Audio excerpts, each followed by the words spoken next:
What's up, everybody? Terminator Juice, and we're back with another Juices Loose podcast, number 187. Meza T's having a little mic issue. He just dropped out. He's going to jump in, hopefully. So we might have to do a little mic test when he gets back in.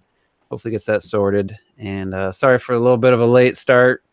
It's been a while, I think, since we started this late. But yeah, we had to talk to Robert about some stuff off air. Why even bring it up like this? So people can ask about it. And Wow. But anyway, Robert, just make a video on it. You should. We had GDC come out of nowhere. I didn't even know that event was happening. Had some gameplay footage, a lot of those indie games. Tried to find the replay or any kind of like video of the like Splatoon developer, like talking about how to make a hit game or whatever it was called. I think that was for attendees only because I could not find that anywhere online. So that I'd love to have watched that kind of stuff, but I know Clocked It was you had some information or you heard some stuff, but we'll get into all that in a little bit. I wanted to talk first about my favorite game, Rocket League update coming April 3rd. And I'm trying to remember, did I talk about this last week? So we haven't talked about the update, I think, at all. Yeah, I don't think it had a date for sure. So April 3rd is the tournament update and also the Switch. Yeah, that's some static coming from T there. And the saga continues. I don't know what's going on, but anyway. Yeah, the update. Not just static. Yeah, T is still static. I don't know what's going on. But you know, these things happen, technical difficulties, and but anyway, for the Rocket League guys, basically T's not here, but Clocked It, Retro, and myself, we play pretty consistently. There's a tournament mode coming on April 3rd, along with the Switch specific additions like the improved resolution and the option to go to 1080p 30, all apparently coming. I don't know about the video capture. If technically it was supposed to come with that update. I hope that does, because there's a few little clips I'd love to share. Yeah, I missed that stuff. But the tournament thing looks really cool. There's a video from Psionic put together, really cool little video. They did a tournament in-house, 2-on-2, and I'd love to do something like that. You know, we'll see what kind of participation we can get, because it's more fun when you get a bunch of teams. But I think it could be really cool to do like a 2 versus 2.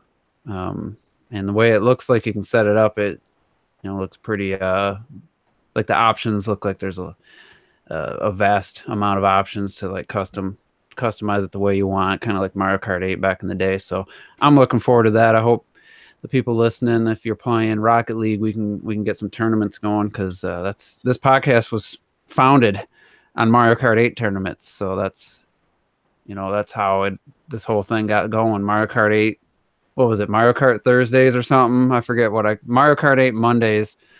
I used to do like podcast or tournament updates, recaps, and we had good attendance. So I would love to something like that happen for Rocket League. We'll have to see.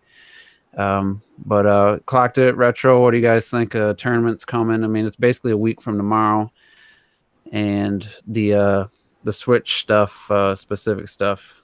So whoever wants to go first. Go on, Retro. Okay, I'll go first then. Yeah, the tournament stuff, depending on how many players that's going to be with, because I don't know the details about everything, but that could be interesting if we can get enough people together. I love that kind of stuff. And I'm mostly excited. Definitely the video capture thing is something I'm missing so much. Like, I think once I uploaded a short clip, putting like my cell phone on the TV and shit, like it looks absolutely horrible. I'll try to edit that a bit and shit, but it doesn't work. It's a game that just... There's a couple of games that just need that video capture thing, and there's 2 little games. I feel that is something that should come with every game almost, but I'm so excited for that. And I'm mostly curious about the visual upgrades, because the game already looks pretty good. So I'm curious about if there's going to be an actual visual difference. Like it's one of those rare moments where I like, okay, I got to see comparisons for that to see if it's actually going to look that much better. Like, I can't imagine it somehow, because it looks pretty damn good. Yeah, I mean, I don't know if they've been tweaking it because I feel like the last couple weeks for sure, I'm like, man, did they already put in a visual upgrade? Because it already looks like I was just playing it in portable mode. And I know they made it look better a while ago, but I'm just like, I think it already looks pretty good. So I'd But be I think the curious. only thing I heard is that they plan, for example, on adding like particle effects and shit, which it won't have in like the what do you call it? Like the power mode, The 60 frames per second mode, yeah, or exactly. I think it won't have Yeah, that, and maybe just in the visual mode it will have that. So I'm just curious about it because Fire Emblem Warriors, for example, it has the switch, you know, the where you can choose 60 FPS or like a 1080p and shit, and you definitely notice the frame rate difference. But when you look at the graphics, like it's maybe I spent a lot of time looking at it. It looks maybe a little bit less sharp. So if they actually plan on having an actual differences like particle effects and stuff, like I'm really curious about that stuff. yeah. I think once they start throwing all this stuff in, I think the game's going to look. I'm happy with how the game looks now, but you know, like you said, sometimes it can look a little bit off. It seems to be just with like one or two stages where it seems to be off more than anywhere else. But yeah, it's true. There's yeah, definitely that stage that has like supposed to be like dirt and grass like together, yeah, and it just yeah. looks No. really terrible. So in terms of like the tournaments and stuff, I mean, it was you, Juice, who got me into Rocket League. I was actually a bit of a skeptic before. I never actually liked the look of the game. It always looked a bit too floaty to me and stuff. But once I joined in, God, you know, I was just hooked straight away. And yeah, it's crazy because the first few games I was cheering like it's a football match because you know, that's what the game is essentially. You know, a football match. So when you work as a team and you score, it was exhilarating. And I feel like you know if we can get a good bunch of people into tournaments, you know, especially with all the crew here and everyone who listens, if we can get a good amount of people into tournaments, yeah, I think it'd be hype, you know, absolutely hype. And I think there'd be plenty of screaming matches and you know, everything that goes on. So Yeah, you know, I look forward to that. and I don't think it all has to like it has a start date. I'm looking at like the setup screen, and you can choose the type, arenas, team size, bracket size. Like, is it best of one match? And then in the finals, it's a best of three. You know, you can set all that stuff, You can tiebreakers. choose the specific arenas. Yeah, you can either Oh choose my God. arenas or a I'm getting rotation. fucking sick of tired of seeing them, and there's a couple that just never appear anymore online. Oh, there he is. Hey there, fools. I hear it's like a shit all the time. Say that again. What? Let's make sure it's working.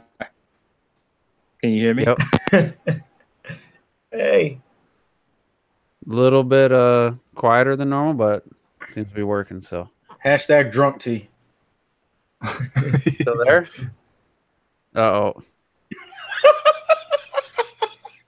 He's gone. It's podcast. I'm hearing that crackle again, so there's definitely something going The on. lore continues. The saga. The silent Mike saga. It sounds like the sound my mic has because my Yeti's kind of dying, and I have to keep turn my cable a specific way so that it hits the contact a certain way. Else, it does what T has now. That sound. Yeah, it sounds like a bad chord or something when you twist it. But hopefully we can get that figured out. If not, I don't know. We'll just we'll We'll see. see. Damn cliffhanger. Man. So stay tuned To the next episode of Dragon Balls. Will Sorry. Keith might be working. Oh God, we're not doing this. But anyway, just to finish up, I'd love to, do a Rocket League tournament, and you can make it public, so it could be. I don't know how people are going to find them. If it's just you're going to get randoms on top of people cross-platform option. It looks like. So yeah, you can do. If someone don't have it on Switch, they got it on Xbox or PC or something. Looks like you can do cross-platform there. It even says PS4, so I know like they always said PS4 wasn't cross-platform, but a guy I know, he just creates a private lobby and gives out the code, and he says PS4 players and PC players and Xbox players can all play at the same time. But the thing that's always mean about the PS4 thing is like last gen PlayStation wanted all the the cross-platform shit, and then Xbox kept saying no. And then now Xbox is all cross-platform, and PS4 was like, yeah, fuck you guys. And now people are pretending like Xbox is this holy thing, but PlayStation wanted it originally. Yeah, It's crazy. I don't know why they changed, you know? It's because they're on top now, and they don't need to be included. You know, they have the majority of the fan base. The multi-plat sell twice as much on the PS4. It's like they don't need that shit anymore. It's probably it. I mean, who knows? But it's cool, and I hope, you know, more games that can do this. Like, there's no reason that, especially like an indie game like that, there's no reason you shouldn't be able to play like with anybody on any system. Like, it's just stupid that there's only the couple games that can do it right now. That's why I hope that, because Bomberman is going multi-plat now, I really hope they're going to allow cross-platform to fill up the servers a bit again. Mm-hmm. Yeah, because, I mean, Rocket League almost always has 100,000 people online every time I turn it on. If it was just Switch, it'd probably be like, I don't know, I'm just going to guess, 20,000 maybe, 15,000 at any given point. So, I mean, it's a cool thing. And I hear T. I hear noises. Resuscitate this man. You hear me? Yep. Breathe. Yeah, we could hear you. Yeah. I don't know what the hell. Something's wrong with my mic jack, I think, on my laptop. Is it a Mac? What the fuck does that matter?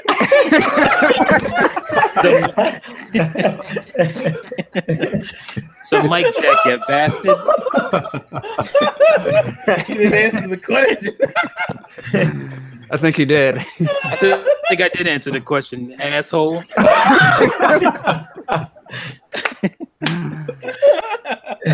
Hey, at least it has one. At least it has a headset jack in the laptop, in the Mac Oh, at least yeah. book. Because if it was a phone, And you cheap know. ass Windows machine using that. All right. It was totally worth it. I regret nothing. It was. Oh, crazy. So I feel like because of all this, I got distracted. I'm trying to think. Seems like there was another topic before the GDC and all the indie stuff that I wanted to cover. I thought we were going to talk about Sea of Thieves, Oh, right? I remember. So Nintendo put out a little video. They've already started the E3 hype. Oh. I'm pretty sure everyone's seen it. Splatoon. No. What is it? Splatoon 2 World Championship. Yeah. And I haven't seen that shit. Smash Invitation. You haven't? No. You didn't see the announcement for the Splatoon tournament and the Smash Invitational at E3? I heard about the announcement. I haven't seen the video. Oh yeah, the video itself isn't anything special, but it's like I seen somebody either on Twitter or somebody was commenting like, "Oh, Nintendo better show us some Smash footage. It's already been like 2 weeks. They can't just tease it and then just let the hype die." Like somebody legit was making that argument, and then Seriously? yeah, like Crazy people. it's like they don't need to show that game again until E3. Period. Like they don't even have to mention it again. They don't Let need the hype to show that die. game again Gonna until die. next year. We'd still be going Yeah. crazy. Yeah, because I you know. know the Smash hype is gonna die off. It's gonna fall off a cliff now. You know. So, Just like people said that when the Switch, they showed us the Switch. You got to show us more, but they did do little things here and there just to kind of keep it rolling. And they already kind of did that with Smash. They announced the Smash, doesn't have a name, but just said Super Smash Brothers Invitational. And they're gonna, that might be the first time we see the damn game running. Might be Right. that the first match of the Invitational. I don't. Well, I would say maybe the Invitational is like after the presentation, so you get to see it at the presentation, and then you'll see it afterwards at the true. Let me look. Invitational. Let me see what the date says for the actual. what's first? I thought I would think the Invitational was first, but I don't know. I said they would open it up. Remember, like the film The Wizard, and like everyone just on the stage, like it's the first time we see Smash. The curtains open, some big ass TV. He'd be like Smash Bros. You're like holy fucking shit. I wouldn't call that a film. I mean, I guess they recorded it onto film stock, so that makes it a film. But The Power Glove is bad. oh, it's so bad.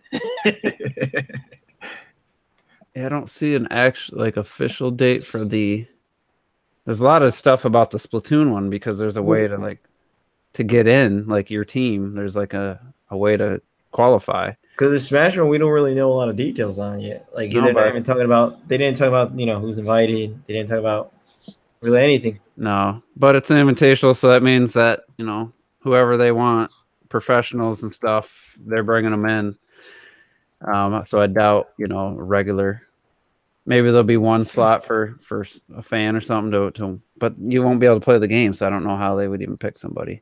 Robert's gonna fall into a tournament. Yeah, he's going to be there. Imagine back-to-back tournaments. That would be crazy. That would be. That'd be awesome. He can be Rob, Robot. I would. Yeah, hell yeah, I'd be wrong unless they don't put him. But if they got him, fuck yeah. So, like, I was very excited. We talked about Smash a couple week podcasts in a row, but knowing for sure, which I didn't really doubt that it would be at E3, but having a tournament at E3 definitely elevates it, I think. And it seems obvious, but they could have not done it. You never know with Nintendo. So I'm pretty damn excited, and it would be awesome, like Clocked said, to be like the Wizard. And that's the very first time you see footage is, all right, here's the first match, and here comes the screen unveiling, and that's the first time you see it. I think that would be pretty super epic. cool. Yeah, I think that'd be better than actually showing it off before, and then after that, you can do whatever you want then afterwards. But that first reveal, oh god, it'd be crazy. Yeah, there's so many things, so many like avenues they could take this, like as far as revealing characters. Just have an awesome, character reveal right before like a trailer showing some characters. FMV trailer, Like if they don't have one from now, in between now and then, just think like before the tournament starts, let's watch this video, and it's like some just amazing character reveal of I don't know who's left. Travis touchdown versus Rayman. Something just out there that no one saw coming, like a Crash cloud. Bandicoot versus Bubsy. Oh god, that would be crazy. It just the hype would be unreal. But I kind of feel like we're gonna get another character reveal video before E3. I don't know if anybody thinks differently. Feel free. I think we could see one in like no, wait, maybe no. I'm gonna take that back. I was thinking April, but I don't think so. No, I wouldn't show anything about Nintendo. I would make you bitches wait. It's only a few months. What is it? 3 months now, right? 3 months, and well, 2.5 really. Well, 2.5, and you could what they easily should do is they should at E3 they should say, and Smash Bros. Releases today. It is out. Holy shit! Yeah, I don't think that'd be cool, but I think no, there's no chance. No, you got to build it up. You got to put out an actual trailer and it get 10 million views on YouTube. Yeah, to really build up hype. But I would honestly, if it was like Crash Bandicoot, I wouldn't be excited for that. I might be a little disappointed if it was that character. What if it was Rayman? Would you mind Rayman? I'd rather have it be Rayman than Crash, honestly. Yeah. But who would be like, I know we tried to talk about this last week, but who would be like the one that would it'd be like the Cloud reaction, like jaws dropping, fan base is getting butt hurt. Like, is there a character left? I think Crash could be one of those. No, he can't. He's not nearly. I totally think Crash would be like one of the holy fuck, bro. No. If you want to make it actually really stupid, I'd say, because at least he can be in a good game, I'd say Kratos of God of War. That's cool. He was already in the maybe All Stars. I think Banjo Kazooie would have. That's what I was gonna say. Maybe That would be Banjo. dope. Like, that would be crazy. Like, make fun of Crash, and he's not iconic enough or whatever, and he's not a Nintendo character. Mm-hmm. So Banjo Kazooie, they're not an iconic character, but there's so much like fandom behind BK N64, and the fact that obviously it was a big game for Nintendo back I then. feel That would be like a whoa reveal. Like, whoa, wow, they're not messing around. In terms of the Nintendo fan base, absolutely, and Yeah, I'll still in terms go. of Nintendo fan base. I'll still go with Chrono from Chrono Trigger. Like I said before, I think in terms of that fan base, I think that will get people pumped. Mm-hmm. I feel I don't know, man. Banjo-Kazooie has more right to be in Smash than, for example, Sheik. Because Banjo-Kazooie had several games that left a giant legacy, And Sheik, for example, I feel is like this minor secondary character that doesn't even have any like character-specific moves and shit. Like Banjo-Kazooie, I wouldn't say no to that. This might be sacrilegious to some people. But I wouldn't mind swapping Sheik out for Banjo-Kazooie. You gotta do that. No, I do that too. Yeah. I do that. I never cared for Sheik, but I'm thinking one thing that for sure has to be a character. I know a lot of people like to throw out different names and stuff. It has to be a character that started in gaming. Like, No, well, yeah, you got you can't be like, the Ninja Cool Turtles. Spot. Like, yeah. I was just about to say Cool Spot. Were you? Wow. I remember that game on the Genesis looked so realistic. It was dope. It was a dope game. But, like Ninja Earthworm Turtles. Jim started, didn't he? Sorry. Sorry, Earthworm, Ninja Turtles, Earthworm Jim, yeah. Yeah, Earthworm Jim did. But like Ninja Turtles and Injustice and stuff, yeah, that's cool. But for Smash Brothers, it's got to be a video game character. I Right. mean, I know, yeah, for sure. that's Agreed. So people saying Goku and the origin of the character has to be a video game. I think that's pretty much. That's the only rule Sakurai I think set. He always followed. That's why he even said like a lot of the dumb ideas like Shrek and Goku. Even though most people are joking, some might not. It's like it has to come from a video game. That's what it's about. What about Red Knight's idea in the AGL podcast of the 4 champions being playable? Oh, hells yeah. Yeah, hell yeah. I'm still hoping for those to come to Hyrule Warriors. So if they would come to Smash, I'd so be down for that. Yeah. Right, if they come to Hyrule Warriors as goodness. DLC, I'd I be didn't right even think in. about that. Yeah, for Hyrule Warrior, that might get me to I'd consider. be all over it. And not just like a fucking like Darunia skin or some shit, just actually characters with their weapons. I mean, come on, you can't not do that. And they'd have to be 4 separate characters because there's Yeah. no way you could just do the Bowser Jr. thing. Like it happened. What if it was all right? If it was only one champion, who would you want it to be? We'll go down the list. Let's start with Clocked It. Oh, there's only one, man. There's only one. Urbosa. That chocolatey, beautiful. That's a strong woman there. Strong, confident woman. A mother figure. Oh God, she'd be in terms of fighter style as well, with a nice sword and a shield, and lightning sparks and all that stuff. Woof! God damn. All right, Terrell, what do you think, Terrell? You change your shorts. If we're talking about the one I prefer, it'd probably be Urbosa. But if we're talking about the one I think would be the most interesting to play, it's probably Mifa. Just because she'd be very water focused. Mm-hmm. And I could see them doing various techniques with her, either summoning water or using water. She also has that fucking, was it a trident or a lance? I forget which. Trident. Yeah, It's a trident. So I feel like that'd be the most unique, because the problem is like Daruk, I think, would just play like a Bowser or a Donkey Kong in a way. And Rivali, that ain't Falco. That's all I got to say. Yeah, he's got his recovery would be obvious. So What is it? Juice, tell us. I want to know the secrets. Don't make me say it. Yeah, how would you say it anyway now? Just say Rivali's Gale. no, you have to say it with the cocky, condescending voice. Like you got to sound like a piece of shit. Rivali's Gale. Okay, there we go. See, T is the king of being a piece of shit. He knows how to do that. All right, Robert. I know you haven't touched Zelda in a long time, but who would your Why champion? did you say it like that? Who would your To champion? be fair, how many people have done Zelda like that? Yeah, I'm about to say. Like, why did you say it like that? Pretty recent for me. I finished the DLC like a week ago, right? Week and a half. So you just put your hands all over Zelda, what you saying? Robert been touching Zelda in his dreams. I thought that was the original. It's fine. Go ahead, Robert. No, for sure. To me, I'm surprised you guys wouldn't want Rivali. And to me, for sure, it's Rivali. I like him a lot. He's my favorite out of all of them. So He's an ass. That's why. I don't know. He's a cool blue bird. Like, who the fuck doesn't want to fuck with a blue bird?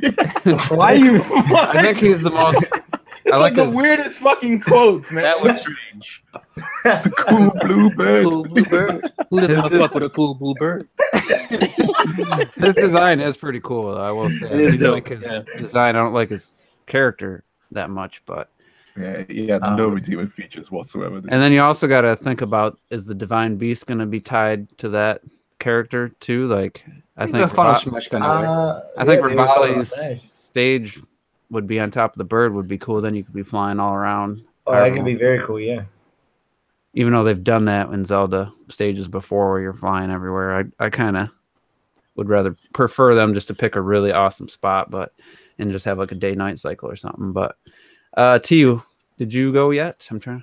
No, but it'd be Urbosa all day and day. All night and day. All night. She's she's very Day and night. she's chocolatey, chocolatey, thick legged. That's a bad bitch. Yeah, it'd be Urbosa. All right, Retro. Terrell still have my answer. My personal pick, I love the Gorons. They're like my favorite characters. So I would definitely go for Daruk. And the fact that he's so big with like this giant ass sword, it could be so cool. But I feel Mifa would be most interesting because, like Terrell said, the moveset she has, the weapon, she could do healing stuff, for example. I think she just would look best, I think. Yeah, I can't disagree. Thinking about that cinematic from the Champions Ballad, where she senses those two Yiga clan. I mean, that's probably the best cinematic in the entire game. She snaps her fingers right at the end and strikes with lightning. I thought you were talking about Mifa. Urbosa, that was it. Yeah, the way you Mifa's is cool too. Okay, because it was a weird transition. We're talking about Mifa, all of a sudden it's like, oh, Urbosa. Okay, I got it. But I wouldn't be opposed to Rivali either. He'd be my second choice. I don't really.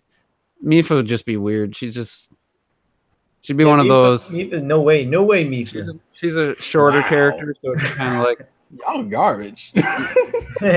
like Bayonetta's kicks would go over her head type of thing. But I mean, it'd be You have all of them are in the game. You can't talk about height. You kidding me? I think in reality, though, if they did do this, there's no way they would pick one. They would either all be in there or none. But yeah, I wouldn't. Honestly, I don't think Zelda really needs that many more representatives anyway. It does. And if you're going to coming from someone who always like defends the shit when I say there's too many Pokemon and Mario characters, Zelda has like okay, listen.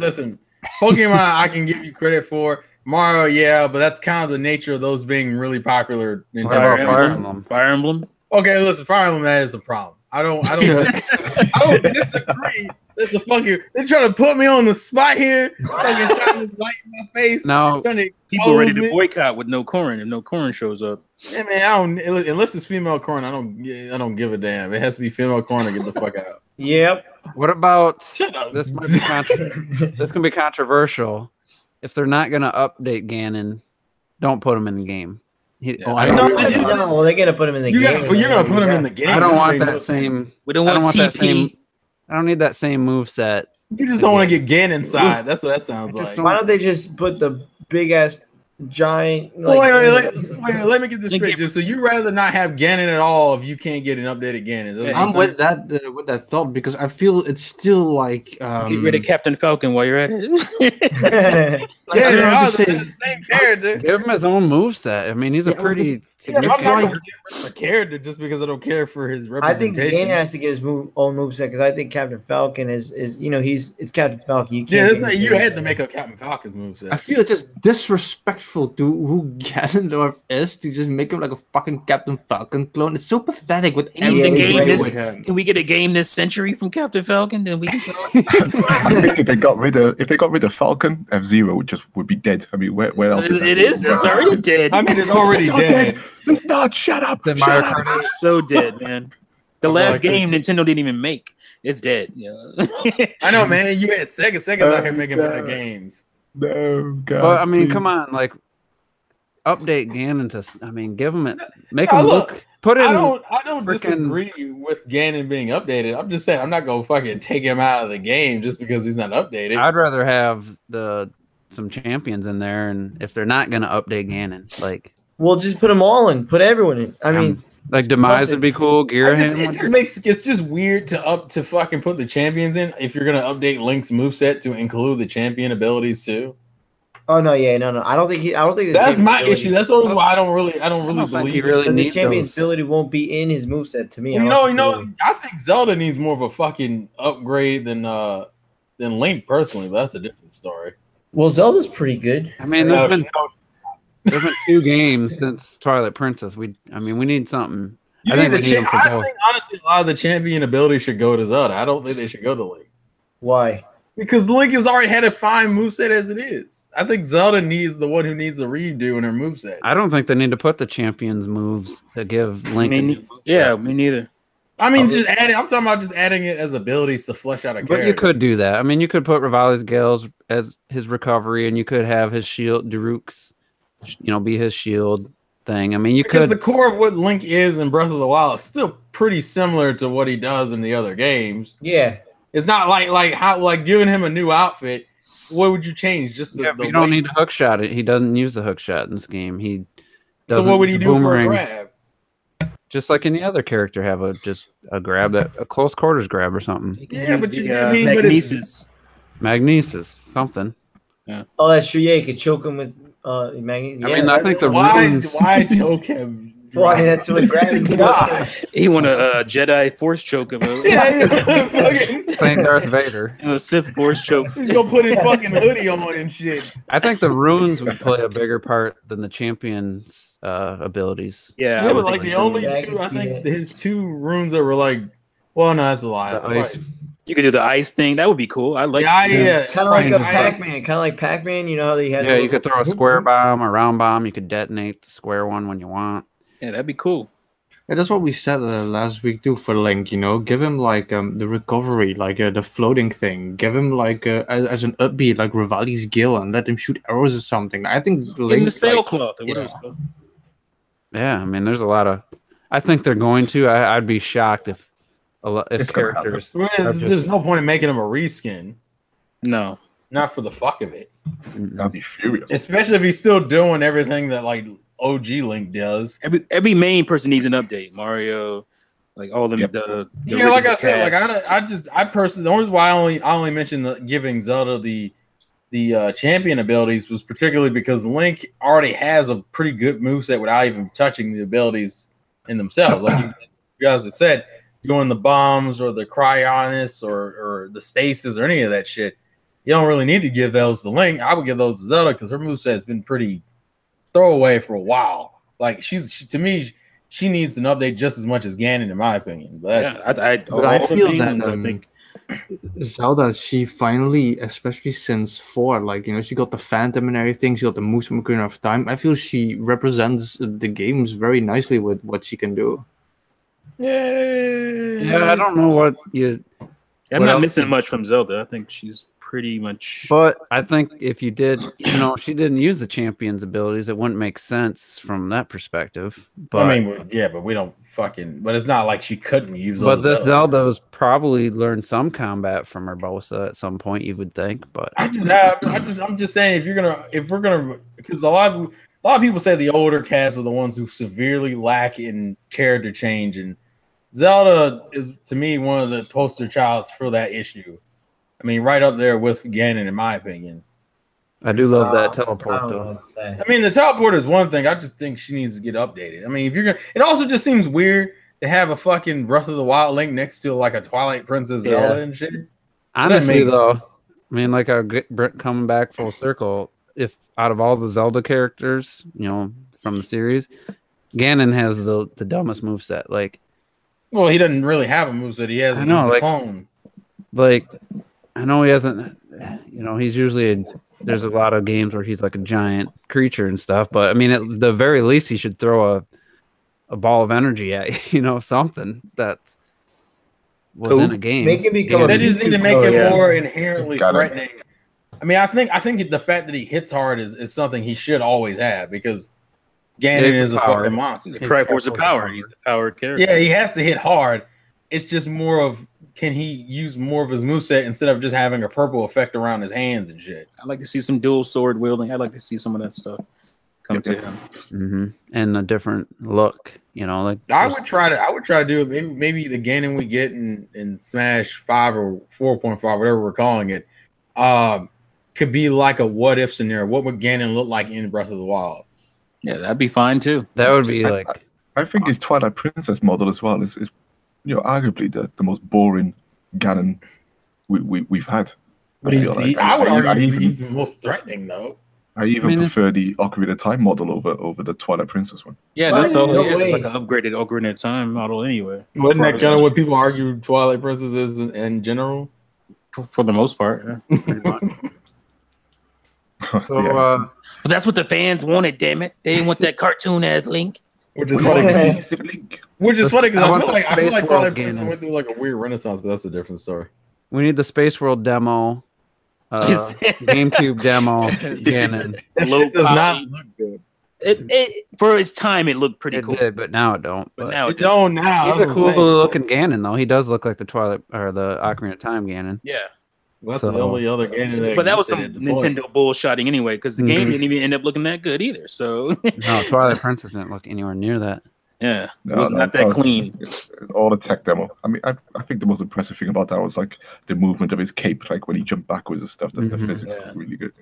And Midna, that's a good one. If you know, that's another Zelda character, but man, she's such a cool character. Only in one game. I know it's more Twilight Princess representation, but Will she man, be on Wolf Link's back, and then like you God, can that could be- transform him? I know that's that when Yeah, it could be the next Duck she Hunt. transforms into her full Yeah, that would be human size. Like, come on. that would be nice. Yeah. Would you rather have Zelda's visual appearance be Skyward Sword or Breath of the Wild? Terrell? Breath of the Wild, because 100% Breath of the Wild. Yeah. Skyward Sword isn't a bad design. Actually, it's probably my second favorite design. Yeah, it's my second favorite. I just don't like it, fucking but it's think great. it works for a fighting game. But Breath of the Wild, I mean, it's And she didn't do anything.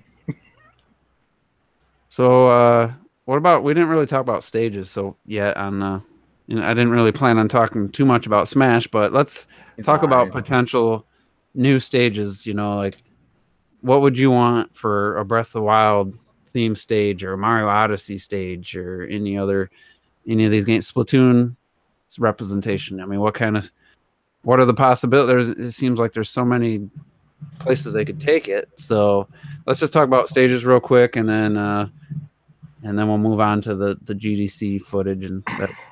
So Terrell, let's start with you. Splatoon, what do you think they could do to make it a unique stage? I know what the mechanic of the stage would be. I just can't think of the stage. The mechanic of the stage should probably be that during the fighting, it's kind of like it's kind of like the Midgar stage in Smash 4 for Cloud, where you can grab this particular orb and it designates your character in a certain color, and then ink will splash across the stage. And if you're of that color, you can move normally, but if you're in the opposite color, you move slowly. Yeah, that'd be cool. I just can't think of the fucking stage it should be. Should it be like the Mario Maker one where it changes throughout the? I don't think the stage the should map? change. If you're pouring ink everywhere, I don't think the stage should change. I think it's more so. I don't know. It also kind of depends on the layout of the stage. Like, is it gonna? Because in my mind, I'm thinking something similar to like a Battlefield stage. Like it's that general I'm thinking more design. like a Fire Emblem stage with like, you know, Which one? multi-tiered, maybe. You mean like I the said, one from Melee? Or are you talking like the one from?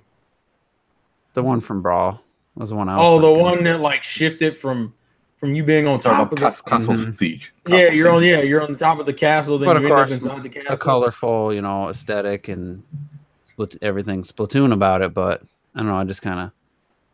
I think it should. You know what I think? It should be the plaza during Splatfest. That's what it should be. That'd be cool too. That was Yeah, my maybe thought like one of when the you few have, nighttime like, stages we have. This is my thought. Where you have like a Kelly and Marie singing in the background and shit. You Yeah, can but jump up to, like, the speakers on the left or the right. Marina's the girl. That would be Callie and Marie or Marine and Pearl. Oh wait, my bad. I think it'd be It'd probably be Marina and Pearl, to be fair. Nah, Or you could probably Marie. choose, or you could pick whichever one. Or it would be like just depending on the time. Yeah. Oh yeah, because Splatoon's a piece of shit when it comes to that. So it would make sense Yeah. to have some. It'd have map rotation for Yeah, it. some stupid ass map. Oh, you're playing Moray Towers for 2 hours. I feel like that level has caused you so much trauma. And I turned the game on Saturday just out of the blue. So, I'm gonna play fucking Moray Towers. So I played Clam Blitz for about an hour and a half. And did you enjoy the mode at least? Yeah, I loved it. It was awesome. Okay, well, that's good. At least something positive came out of that experience. Yeah. But anyone else Splatoon stage? What do you think they should do or will do? Yeah, I think like I can't imagine it being anything else but the Splatfest area. In all honesty, I mean, if you think about the normal levels, I mean, can you think of like an iconic Splatoon level? You know that you could decide to put in there. You know, I can't think of one off the top of my head one that everyone gravitates towards. So I feel like the main plaza area would be the best. Yeah, I think. And probably from Splatoon 1 as well, because it was more open in like an oval, wasn't it? It was unlike Splatoon 2, which is more of a street. So I feel like they might go back to Splatoon 1 and then have both Cali Marie and Pearl Marina on 2 stages, 1 stage on the left, 1 stage on the right, and almost having a dance off together or something. That'd be pretty cool. Yeah, I think your Inkopolis Square or whatever it was called in the first game. I think that would be cool. And then during Splatfest or something, it could change. Like somebody on one of us on the AGL podcast said like on Saturdays it would be like a Splatfest every Saturday. If you're playing Smash and you get a Splatoon stage, it would be a Splatfest. That'd be awesome if there was like an in-game clock system like that. That'd be pretty cool. Yeah, it'd be.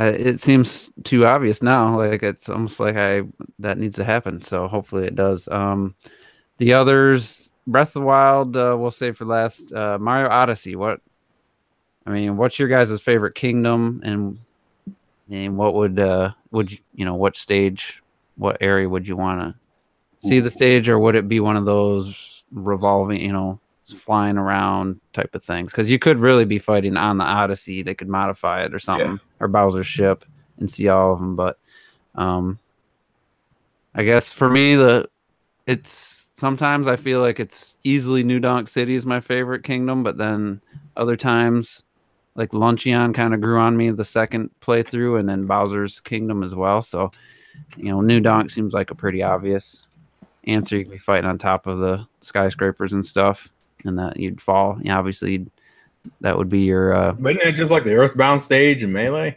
Yeah. Yep. Not even like, what's the one? Is it Pokemon? You talking about Saffron City? Saffron City, yeah. Oh, back in '64, right? Back on The 64. original Brawl, yeah. wasn't it? well, I wasn't thinking just one rooftop though. Like they could have multiple. Well, no, yeah. No, but I'll say if you play the Earthbound stage in Melee is a bunch of Oh, you talking about the skyscrapers. car and shit. drives? What's the one with the car comes by and hits you? No, that's Mario Kart, isn't it? Oh no, you're talking about On It. No, No, Won no. It. Won It. Technically, is what it's pronounced. Fucking That's other from- fans. That's from Earthbound 2, isn't it? Yeah, that's Earthbound too. I was talking about. I don't know the other one honestly. What the fuck is it called in Melee? What is it called? It's The one has the Onyx? fucking UFO and Onyx. shit. Onyx. No, no. Oh, 4 something. Four side. Yeah, I think that. Yeah, someone said it in the chat. So, what would you guys rather have from Odyssey as a stage? I'd rather I it be feel like- Bowser's Kingdom. Oh, yeah, that'd be.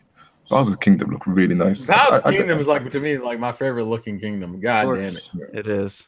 I I want it do to be feel one like- that was just like how it literally goes kingdom to kingdom. Like you said, like you could be on the Odyssey, picks you up, and then drops you down, or at least you get to see like multiple kingdoms. I think that'd be super damn cool. I love those. But movies, the dude. thing I mean, when that you- wouldn't be a bad But I idea. think like that, like Juice was, you could take you on like the Divine Beast, you could put you off in every area, and then you're like, oh, it's Splatoon, like you could put another level, you could change the shit. Like you can't, for example, have every game change you into every fucking Yeah, level. but I think Yeah. it just shows how Damn amazingly. it. Why not? I Yeah. do You feel can have the Odyssey in the background. I love the variety of the damn these games, so it's like they got to show all of it. All right, put it this way: do you enjoy traveling stages as damn much? I love the traveling stages. Can't say they're my favorite. I don't really out of care. out of all the games, though, I do feel that Odyssey, it would be a injustice to actually not have you travel around. Yeah, I Because mean, this is Mario Odyssey, that's what Odyssey. it's all about. I probably would say Odyssey is it the makes most sense justified. with Zelda. You can have a fixed level. With Splatoon, you can have a fixed level. But with Odyssey, the whole theme of the game is about traveling around. So yeah, Odyssey is probably the most justified of the newer representation games to have a traveling level. I mean, I just want the think Cap Kingdom back. yeah, I was just gonna say that. Damn it. Y'all just want. Oh. Is everyone? Here's the question: can everyone else be black and white too?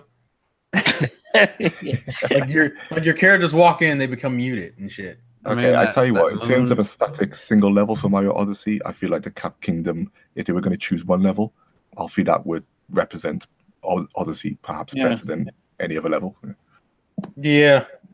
I think cityscape. it would be most boring, but I feel what would represent Odyssey best is not one of my choices, but that would be the God, I forgot the name. The city level, we were just talking about. Oh, New Donk City. Yeah, when you have that and you have like the Donkey Kong stuff in the background, Pauline singing, it's most iconic to the game. But it wouldn't be my choice though.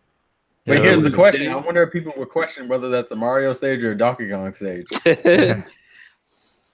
I mean, it's a good question, but that music is it's so good. Everybody's still wondering. Everybody's still, yeah. Like my personal idea, what I would personally want is the Wooded Kingdom because that's my favorite kingdom. But I think what they would go with is like what Terrell said. I feel that's the same thing. The Bowser Castle is just so fucking beautiful, and that would fit like the fighting aspect nicest maybe. Personally, one of my favorite sites in the game when I was playing, and I will never forget that, is in the Sand Kingdom when it was at night and like the pyramid started floating and everything. Like that was such a beautiful sight. I would love that as a level. Put all that shit in. Who cares? Yeah, they ain't got that time to develop it. T. Go all out. We ain't got that kind of money. T. Pay me. I need some compensation for all my hard work. You don't know when they started this shit. Hey man, they could have started this in 2009, man. I mean, you got the freaking Lost Kingdom. You got the. It's not lost if we know what it is. The Dragon. What the hell was that one called? The Ruined Kingdom. I mean, there's so many. Yeah.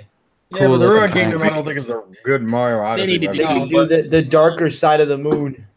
Well, I mean, you already got a Mario Galaxy level. I feel like that's kind of redundant. I think the for moon levels were the most boring. I thought. For Actually, Smash, aesthetically it is. No, yeah, that's how it'd be stupid to do. But I think what would look nicest is the Luncheon Kingdom, though. I think that would look nicest visually in game. Yeah, it's a visually appealing level. Yeah. Yeah, you could fall into like the liquid purple, whatever. Oh yeah, you could fall into the soups and shit. Yeah, the soup. Yeah, exactly. Yeah. I feel like Mario random vegetables sort of things running at you, and then you. Well, here's the thing: if they update Mario's explodes in the background. Oh, that's crazy. Yeah. I was gonna say if they update Mario's moveset with the Cappy stuff, does that mean he'd be able to cheat the level because he could just possess one of those potobos and then hang out in the sea?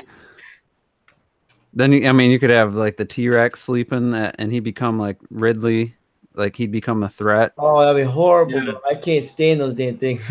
I'd turn that shit. You don't like the stage hazards? That's the only stage hazard I like because you can. Well, really? Turn them to your side, like. Ridley's the most entertaining, but I mean, think about how many times did we even play that stage? Oh, I hate that. Barely.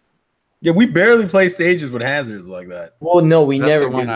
I hate hazards. Well, that because fucking Robert run up and you can't up tilt motherfuckers if there's a giant dragon in the way.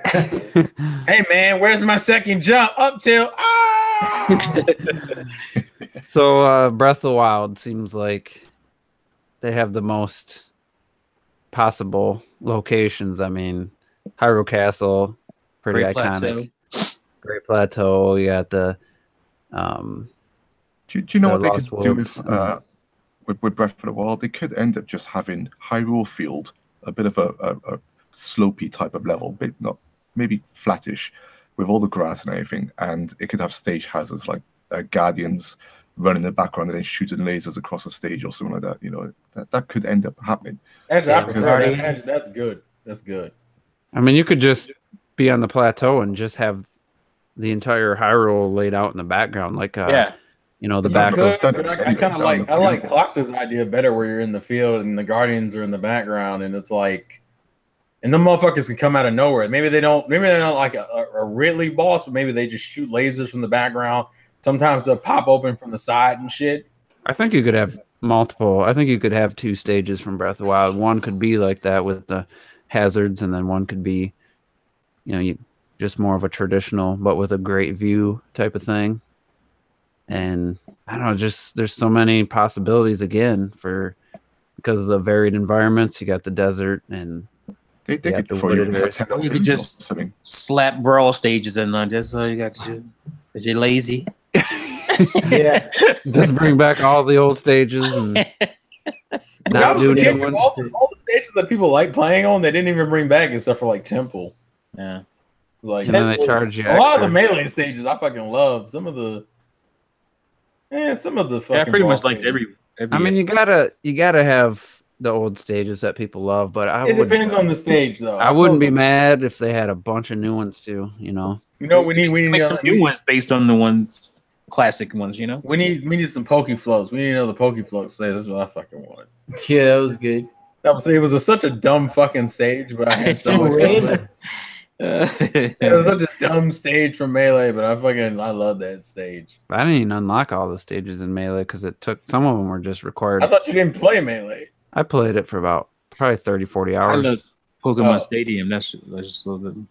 Yeah, but we need a new one because they've only been using. I think even in Wii U, they only used 1 and 2. They didn't even make a new one. It's the same stage I was playing in Melee, like where it kind of.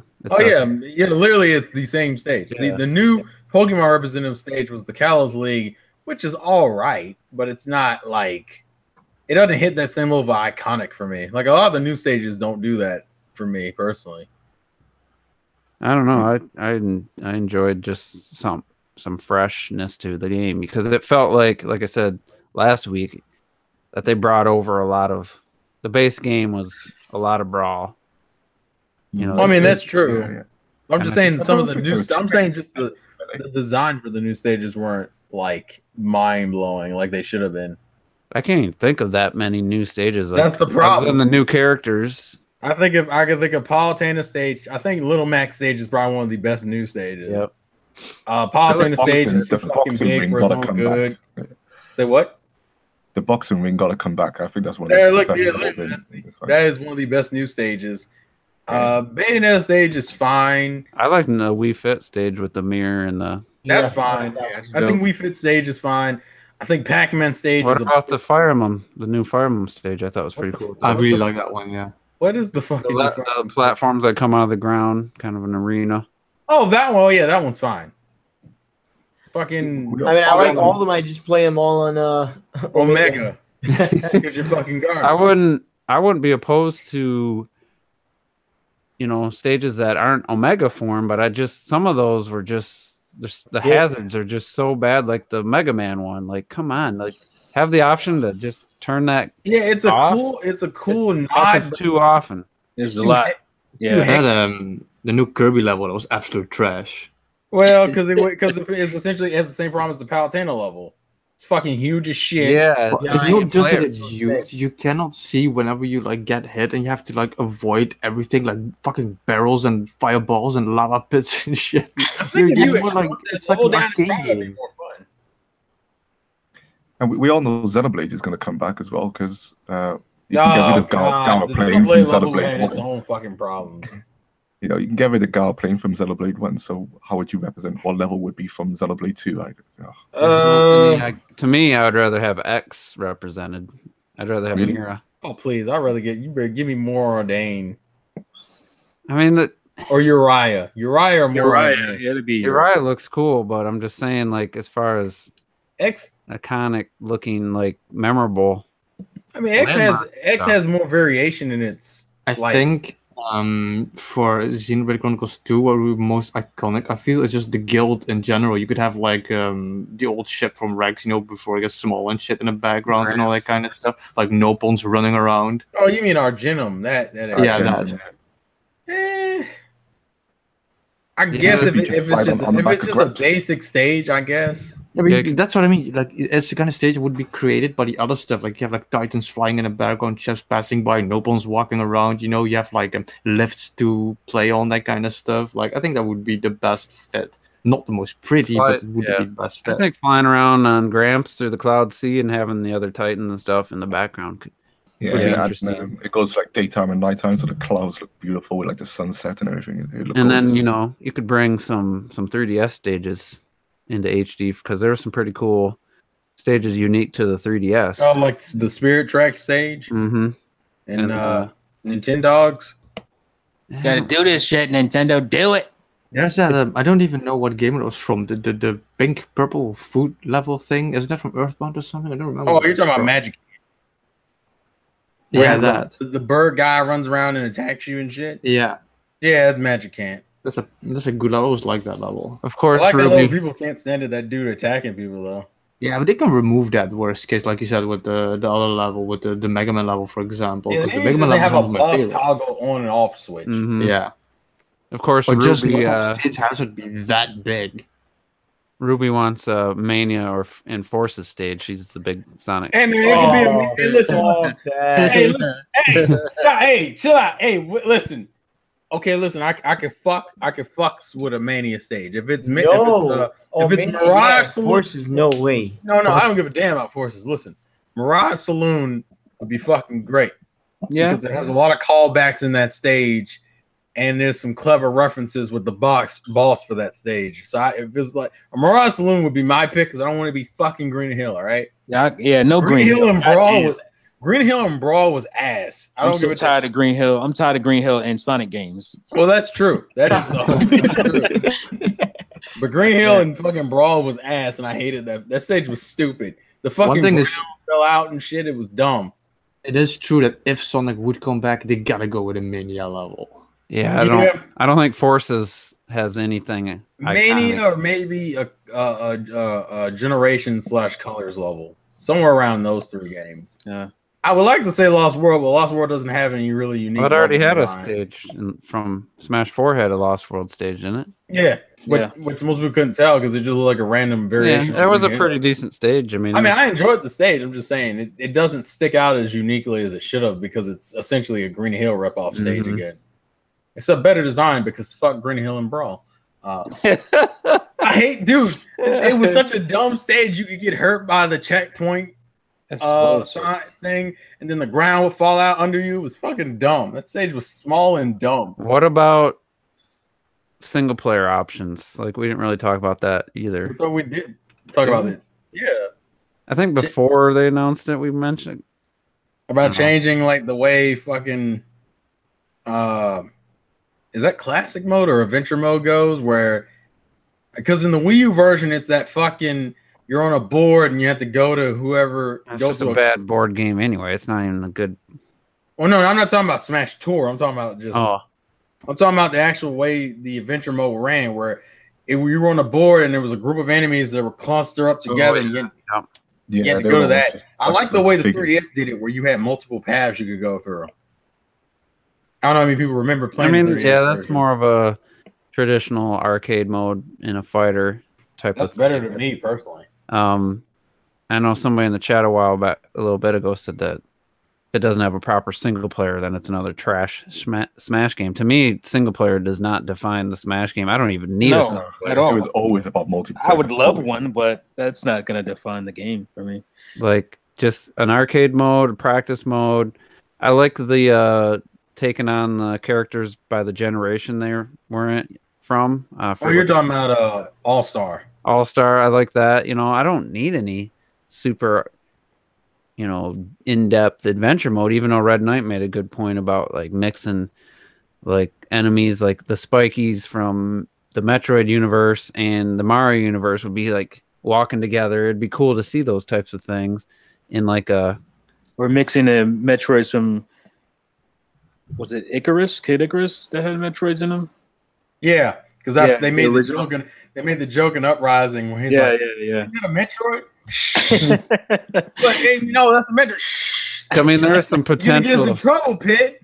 There's some like amazing potential to mix these Nintendo universes together, and like someone said Kingdom Hearts in the age, like taking that kind of idea, not the gameplay or anything, but all these great universes mixed together, there is some potential there. I think like because I love that mode in Brawl. I seriously love that adventure mode. But I think what would make me more happy is, like I said before, like give me individual target practice back. Give me run to the finish, obstacle courses, like actual things like that where you nicely use the characters and their bring those back. abilities. So all the shit from Melee, pretty much. Because I think most of that was from Melee. I don't think Everybody wants the original Melee. game had the run to the finish one. Oh no, it did. But I'm saying Melee was the last new game to have it. Is what I'm saying. Yeah. Because Brawl wasn't really focused on that as much. Yeah, I mean, I'm of the Brawl wasn't really focused. Period. no. Oh, this minute! I don't know why a single player. He's been drinking again. I don't know why a single player means much to. I mean, most Smash players like It's a multiplayer game. I love Yeah. but I love I like having a single player though. I like it. I mean, it's a cool Yeah. diversion. But It's not, I we mean, didn't have one in especially- Smash 4, and I didn't miss it. No, Smash 4, a lot of think people don't. A lot of people I say missed Smash it. 4 is better mechanically though. People don't say Smash 4 is better as a game entirely. They say it has better mechanics. but and here's the thing about the single player and Smash games. Like if that was a game, standalone game, you'd think it was utter trash. Like you wouldn't like want to play that. Mhm. But you only do it because it's in a Smash game. But if that was a standalone game where those controls were like that, you'd be like, this is trash. Yeah, it doesn't really work as a platform with those controls. Well, I mean, obviously they need to fix that. That's why I say if you're gonna do adventure mode, do it like 3DS's, but expand upon it. Mhm. We have multiple paths you can take, and you can pick which path you go on. Like to me, that's more of a traditional mode. Except this fucking run to the finish line, and you have to jump on the F-Zero cars and not get run over. Which, granted, it's kind of fun, but the control scheme does not work for that shit at all. No.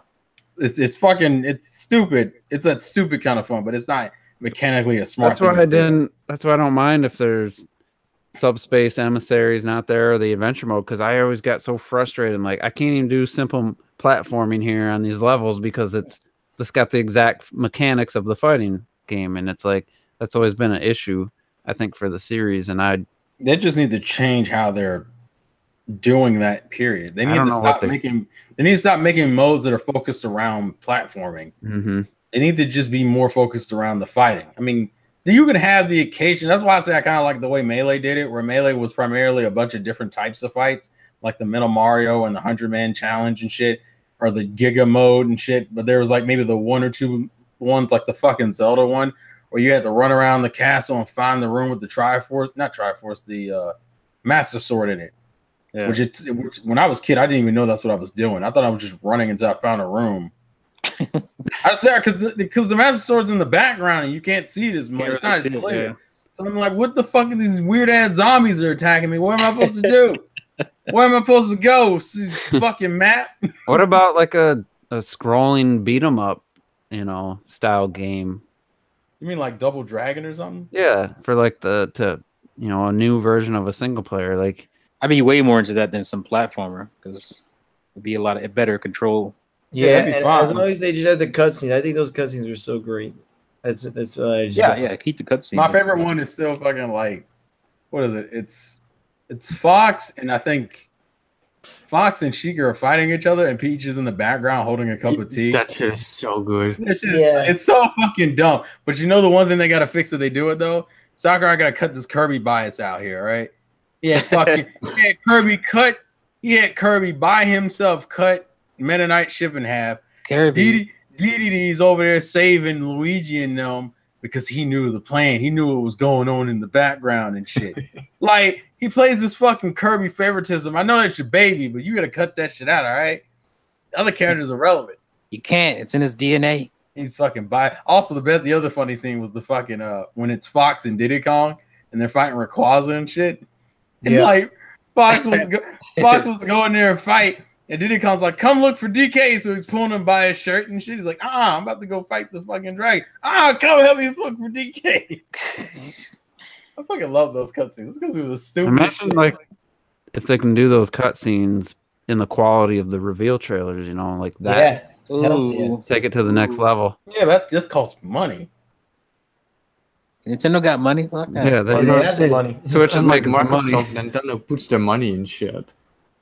I mean, this is Smash Bros, right? It's one of the, it's arguably the biggest AAA title if they're not gonna. I mean, they were mad they had to put those. Then what are they gonna do?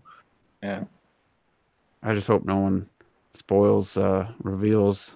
If they made like awesome trailers like they did in Smash 4, we got people. I got to play the game early or whatever, and posted that video when we, spoiled Duck Hunt and. Oh no, someone they ripped the 3DS version. That's what they did. It's just like, come on. Well, granted, it was their own fault because they when they put out the demo for 3DS, people hacked the demo and figured out the roster. That's what all that happened. Hopefully, they learn from the mistakes. Yeah, don't put out demos, Nintendo. We don't and deserve they're that. not going to say, "Oh, we're just not going to do like many reveals," because we don't want to waste our time again. You don't need a demo for Smash. I mean, everybody. No. I mean, I like the reveal trailers and shit. Yeah, those are put fun. the demo out after the game comes out, if you to get people to see if. Yeah, because who the fuck isn't gonna buy a? Everybody gonna buy that shit anyway. So what the fuck? Yeah, like why the fuck does that need a demo? I mean, it'll be the highest selling. It'll be the highest selling Smash, I think. Possibly. The highest is what, Brawl, right? Brawl. If you combine 4 3DS and Wii U, I think it's right there. Yeah, which is because not fair and was bullshit. Like around like 12 or something. It's not fair to do that. That's some bullshit right there. Come on, man. We gotta put in the technicalities. Pretty close to the same game, though. Nah, that's not fair. That's not fair. I would say Smash 4 is better mechanically, like by a margin. It is Smash 4 on 3DS. Smash 4 Wii U. You're comparing. He's combining Smash for Wii U and 3DS as one. Oh, game. That's what he means. Okay, my bad. Nah, you can't do that shit. I mean, just looking at it from Nintendo's perspective of seeing, I mean, they basically had their one team making the game simultaneously. I mean, if sales wise, I think they could. So did they decide that they made enough sales on Smash 4? That's why we're not getting a port. That could be. Really? Because they didn't give a shit about that when it came to Mario Kart. Well, because Juice, you know the Wii U didn't sell that well. No, you know that, right? T, I feel like you baited him. That was a trap. I knew you were going to say that, but Smash did significantly higher if you combine those two than Mario Kart 8. But that's more thanks to the 3DS than on Smash. Yeah. But the Wii U didn't sell well, Juice. Do you know? Yeah, that? I don't feel like. I didn't know that. I thought it was a hit. Dog, y'all just been patronizing as fuck today. Jesus Christ! I just want to make sure he didn't. I want to make sure he knew. Some people think I didn't. I don't know that, but yeah. Well, sometimes you don't. And sometimes you don't show it well. That's all we're saying. I was playing ignorance. Oh, that's what that's called. Yeah. It's not as high as I thought, though. I guess it was only about not just under 14 million combined. Wii U and no, it was just over 13 million according to VG chart. So I mean, where's Brawl at? Brawl's number 1, 12.9. Wow, 12. This new one will definitely top that. I mean, in my mind, there's no doubt because Smash has become even more popular. The Switch is selling faster than the Wii in the same time frame. Not a lot of people. Like the difference between Melee and Brawl was, not that significant. Not saying the Switch version is going to be a huge jump over Wii U, but the default controller was left a lot to be desired for people, even though you could easily plug in the GameCube controller. Wait, I'm just confused. Did you just after say a purchase? Did you just say the jump between Melee and Brawl wasn't that significant? No, visually it was. I almost feel like Melee looks better.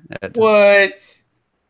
I feel that way too. Not widescreen. That's the only. I mean, no. Brawl has a pretty washed out look now. It's washed out looking, yeah. It looks washed out in terms of like actual like aesthetics and shit. I was never Nah. impressed when I saw Brawl. Like, I was What? just Man, get the fuck out of here. No, I won't get out of here. Why the fuck not? There's the door.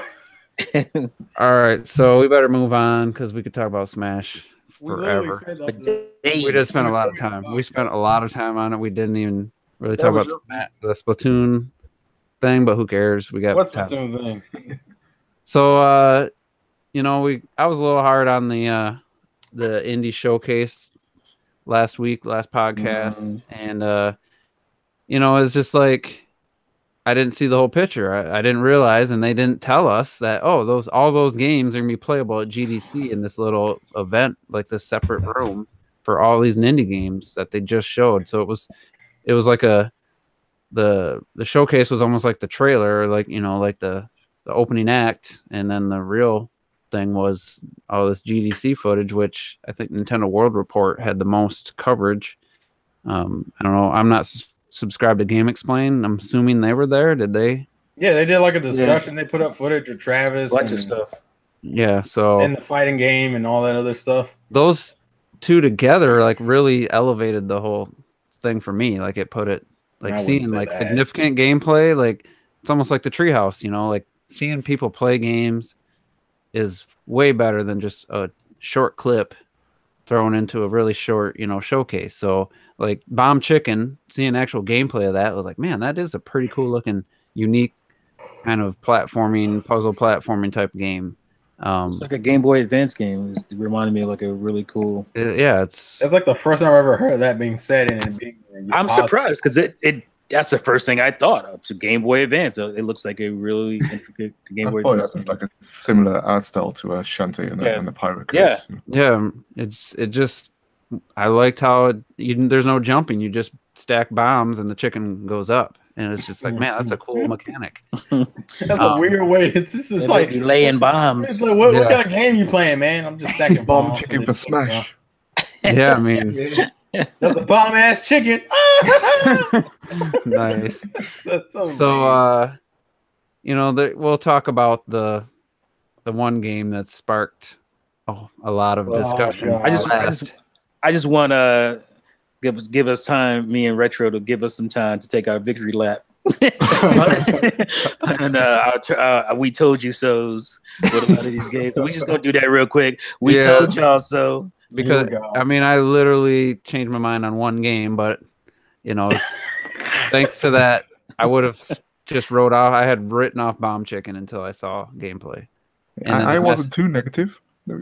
Oh no. I mean, yeah, you're right. My bad clocked it as well. He was there with us.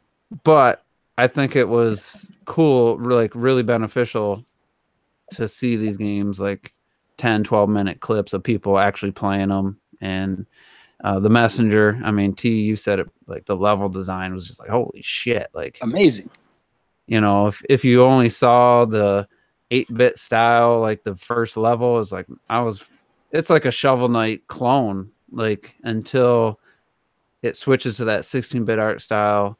And then seeing some of the more advanced levels, because there was one video where the guy was just jumping around. He was like, you know, got the developer kit or whatever. He's just like, oh, quickly jump to a new level and showing off some really like amazing looking platforming stuff. And it's You know what's funny? Did you just call it you thought it was like a Shovel Knight clone? I think it was Game Explain. They were talking about it, and one of the guys said, "This could be the next Shovel Knight." So that was kind of funny that you said that. Yeah, because they use the same, very similar art style, and the music is very similar in the 8-bit style. But it doesn't play. It plays a little bit like some of the DLC for Shovel Knight. Some of those characters can crawl up the walls and stuff. But just like that game is, I can't wait to play it. You know, that's a day one for sure. Now that I've seen more, I was still pretty excited about it before. The fighting game, I don't know who was playing it. I want to add to this fighting game. Sorry, Juice. If Yeah, I was you just don't mind, I was gonna set it up by saying the only footage I saw was people playing. They were blocking almost the whole time, and it was like, what the hell? Like they just backed up. They were just backing up, not attacking each other for like the first 5 minutes. So I didn't get a good clip of it. Yeah, because I've watched a bit more of this, and I believe it only uses either one or two buttons, and you've already got like about 6 hits on the other character. So it's not like a fighting battle like Street Fighter where you can chip off damage slowly. As soon as you get hit once, it takes off a whole block. Mhm. So I don't, from what I've seen, the actual footage of this, I mean, the game still looks got a nice look to it, but I'm worried that it's going to be a bit too basic with Yeah, what me they're too. going for. I actually lost a little, well, because I was kind of higher up on it. I've seen gameplay in a sense, but then again, I've seen people who were pretty trash play it. So I don't know if It that never helps. maybe had something to do with it. I But thought yeah, the game explain footage was good for it. I They I kind seen of somebody like don't using think I saw Gambit gameplay. character, and he was just destroying whoever the other person was. I think that was on the Nintendo World Report channel, and like, I mean, within 5 seconds, he was winning the matches. Because I do like that, you know, you basically have what 8 hits. You take 8 hits, Yeah. and that round's over. It's kind of it's a unique idea. I haven't seen that before. Well, I tell you what game it kind of reminds me of. Actually, not completely, but I don't know if anyone remembers a game called Bushido Blade. Oh, Which was, Bushido Blade. I Okay. remember the first came name. on the PlayStation 1, PlayStation. and that was a very tactical, and it could be a single kill Yeah. game. You samurai or use a sword and stuff, and you could go a whole match for 15 minutes just dodging out of the way or blocking each other until you finally land that one hit. And in some ways, that the mechanics of that were quite simple. But you know the matches could be very tactile. In your approach to how you actually try to kill this other player. So I'm not saying Fantasy Strike. I don't feel like it's going to be as good as Bushido Blade, but it might still be able to offer that level of tactician. Oh, I can't think of a word to use in order for you to win those Strategy? fights. Or maybe something that's not as technical, like maybe like a Technical. Thank you. Fighter's Destiny on N64, where it was like Oh yeah. you could take a person out with one move. You know? One of the few fighting games on the N65. Yeah, one of the few that were actually good. There was a bunch, but a lot of them were trash. So, Terrell, I know you're kind of excited about the game. Where you at now with the FTC? I'm still at the same level of excitement. I mean, like between this and all the fucking SNK heroines footage they showed, that shit, like both of them kind of hit that itch for me because I've been meaning to play some traditional fighting games. I just haven't had really the chance because I'm not paying for online for that fuck shit. So thank God these games are coming to the Switch, so I can at least play for free for a little bit. But I'm still pretty keen on Fantasy Strike. But like none of the other games really stuck out to me. I'm not gonna get into that Travis touchdown shit. I'm gonna let y'all have that. I'm not even gonna have that. I'm not willing to have that conversation. I know how this is gonna go, and my emotions ain't ready for it. you're gonna get into the fray, huh? Hey man, listen, I'm just waiting till the game comes out. That's literally what I'm gonna do. So I'm still pretty keen on it. I'm still pretty excited. Yeah, I wasn't super high on it when I saw the showcase, but during the podcast last week, I was watching the trailer again. I was like, this actually looks pretty cool, but it's gonna be one of those, like the mechanics of the fighting are really gonna make or break a game. I mean, it could look as amazing, or it could look bad and play awesome. You know, that's really what's gonna make it, worth playing. Was it Game Explain, Terrell, that mentioned like arms? Maybe this could be like arms as a negative. I was like, wait, what? They did mention it, talk but about it the didn't. Simplicity. I think they were talking about. Yeah, talking about the simplicity, but it doesn't make sense. I get it. I guess because it's a 2D fighter, it makes more sense to say it as a negative, whereas arms as a 3D fighter, it's more of a pro. Yeah. Although ironically enough, I think both of these games have two completely different effects. Like I think this game will do way better than people think it will. Yeah, because people, I've enjoyed it, and I've seen people who have enjoyed it on Steam because, like I said, you can play it on Steam now. It's been on Steam for a little while, and people, almost everybody talks pretty positively about the game. Mm-hmm. It's just more of it's kind of actually it's the same issue a lot of people have with SNK Heroines, where it's like because SNK Heroines has been implied to be very similar in the set that it's a very simple combat system. I think the difference though is that because SNK Heroines' whole mechanic of you can't win until you land a special kind of makes it a little bit more, and it's still a faster paced game than this is. Like this is A still little deeper. yeah. Do you know what the issue is for me? Is that with fighting games, you have to spend time on them. You know, if you want to get good at a fighting game, you have to spend a lot of time on them. So if you're entering, if you're about to jump into a fighting game and it's other ones coming out, you need to decide on which one you're going to play. And I feel like once what's it called, Fancy Strike? Sorry, is it? Yeah, Fantasy finish Strike, it. Yeah, Fantasy Strike comes out. You know, we're going to be getting the SNK heroines, like you said, and I feel like for me that'll be a more attractive game to want to get and spend the time to get good at.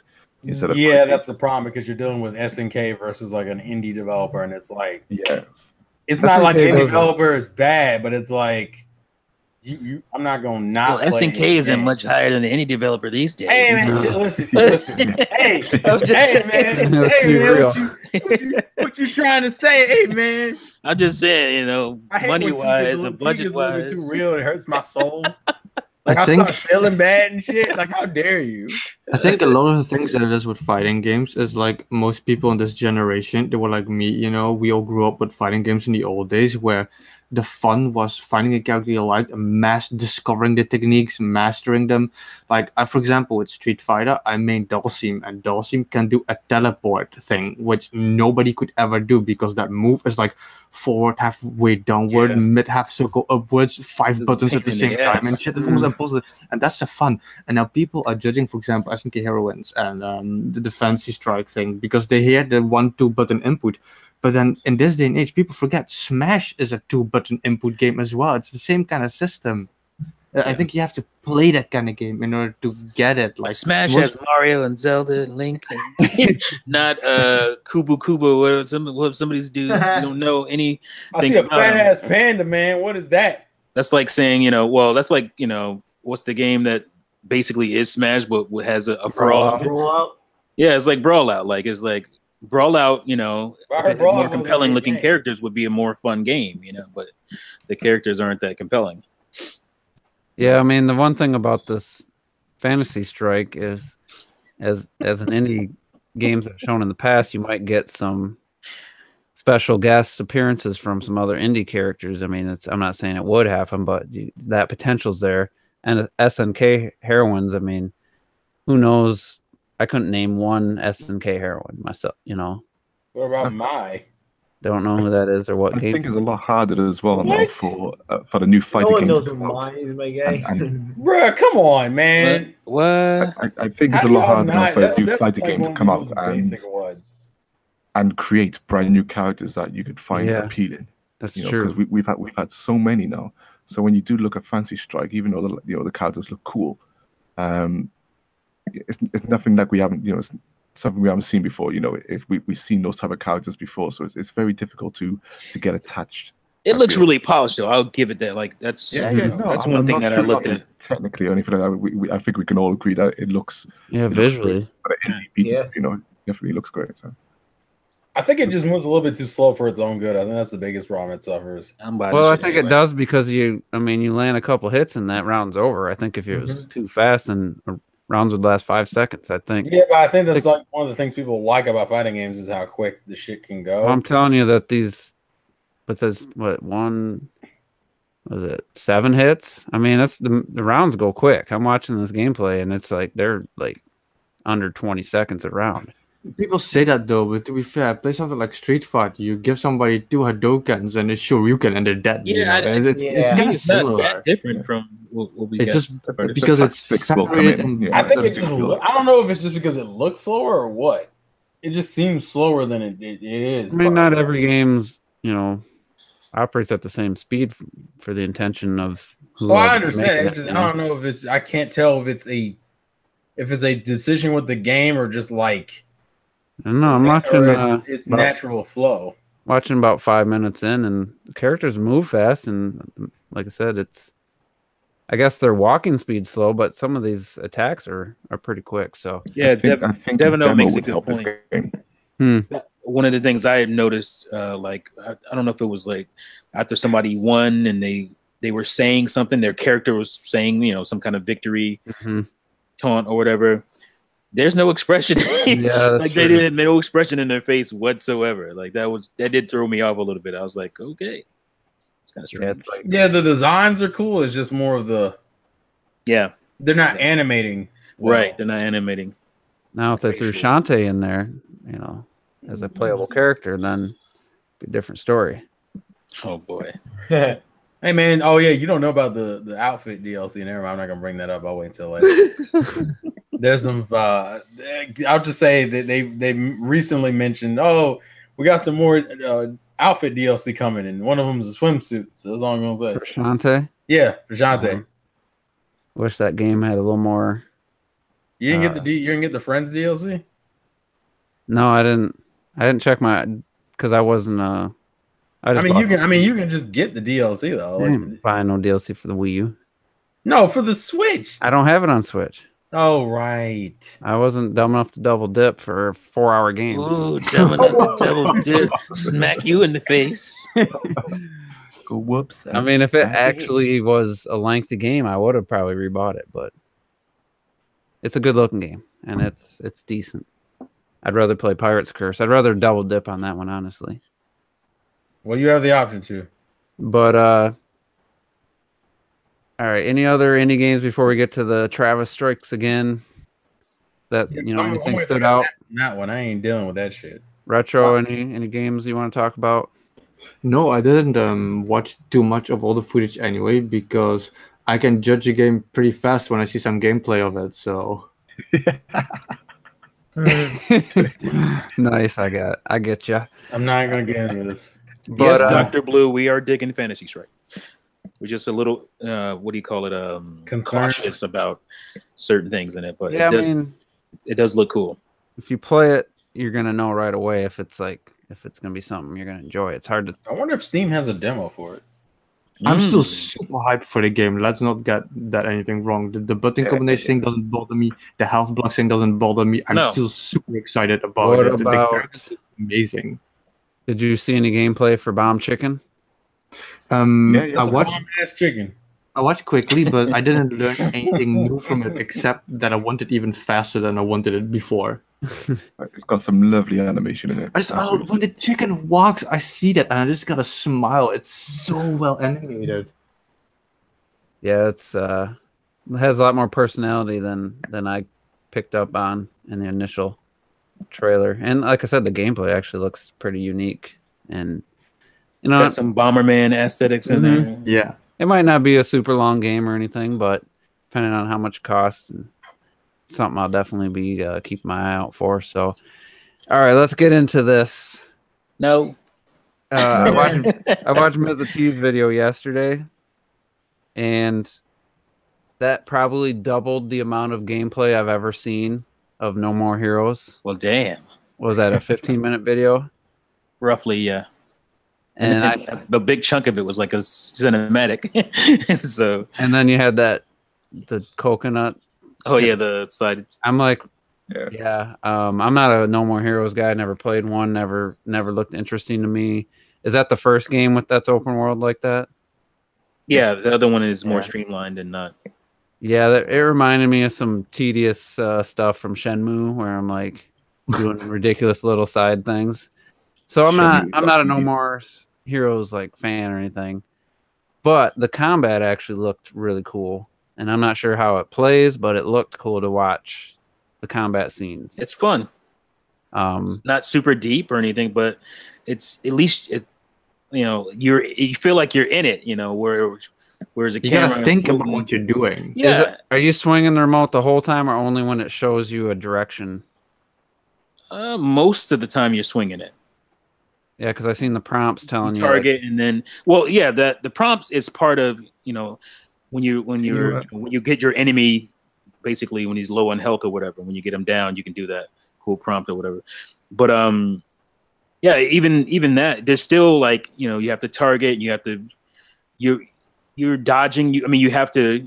There's some engagement in the combat. Mm-hmm. Whereas from what I see from Travis Strikes Again, you're just running around slashing things, which is basically what you're doing in No More the No More Heroes games. But there's a little bit more depth to it. People try to say, they're not that deep, but there is more depth to it than just running and slashing an enemy once or twice and he's And it done. was, He's done. visually pleasing. Like the art style, cutting people's heads off, cutting people in half and stuff. Like, hey, the blood squirting everywhere. That's part of No More Heroes. That's That's Yeah, one it of the looks things that bothers me the cool. most when people say that the No More Heroes 1 and 2, that the combat isn't technical, but yeah, there is is. some technicalities to it's not like it's not super deep, but there's some depth to it. It's not like fucking Soul Calibur or some No. shit like that. But I mean, it's not like stomping on a Goomba either. Like, you have to think about what you're doing. There is strategy. You can lose fights, if you're not doing it the right way, and you have to worry It's like about your 3D beam Street sword Fighter. running out of energy and all that kind of stuff. And Yeah, so going from that footage, I was like, you know what? I'm going to watch a complete playthrough of the GDC demo of Travis Strikes Again. I'm going to give it a second chance after watching No More Heroes footage. And just some of the things that jumped out to me were just the lack. It looks like it plays more like a space shooter. Like, you're just running to anything moving and that sword just going back and forth and they're just destroyed. Like, it's not a skill thing. It's just they're there. You swing. You probably just press a button, whatever you got to do, and they're destroyed, instantly. And then it's just a bunch of those. And I understand that that's just one of 7 or 8 different environments. So I'm not, and it's a GDC demo. You could tell it even had specific like dialogue for that. But what I seen was no depth, no, like, very shallow experience, and just easy enemies. Again, this could just be the first of the game, and it could get more challenging. But if you watch the trailer, it shows that same sword swiping mechanic nonstop, in a bunch of different environments, different levels. So I think that's going to be the main fighting mechanics, which seems pretty disappointing. So I'm not a fan, or it's not like I don't like the games. I just never played them. I never really followed the series. So I'm watching footage and I'm just like, it looks a little better than my first thoughts of it. But, they get to the boss fight and it's just, there isn't a lot of strategy. There isn't a lot of, it's just a very simplistic, old school, like I said, almost feels like a scrolling shooter stage. And I hate the cameras. I just hate the camera angle. It's a terrible viewpoint, and I think that's what really lessens the experience, is as far as watching it.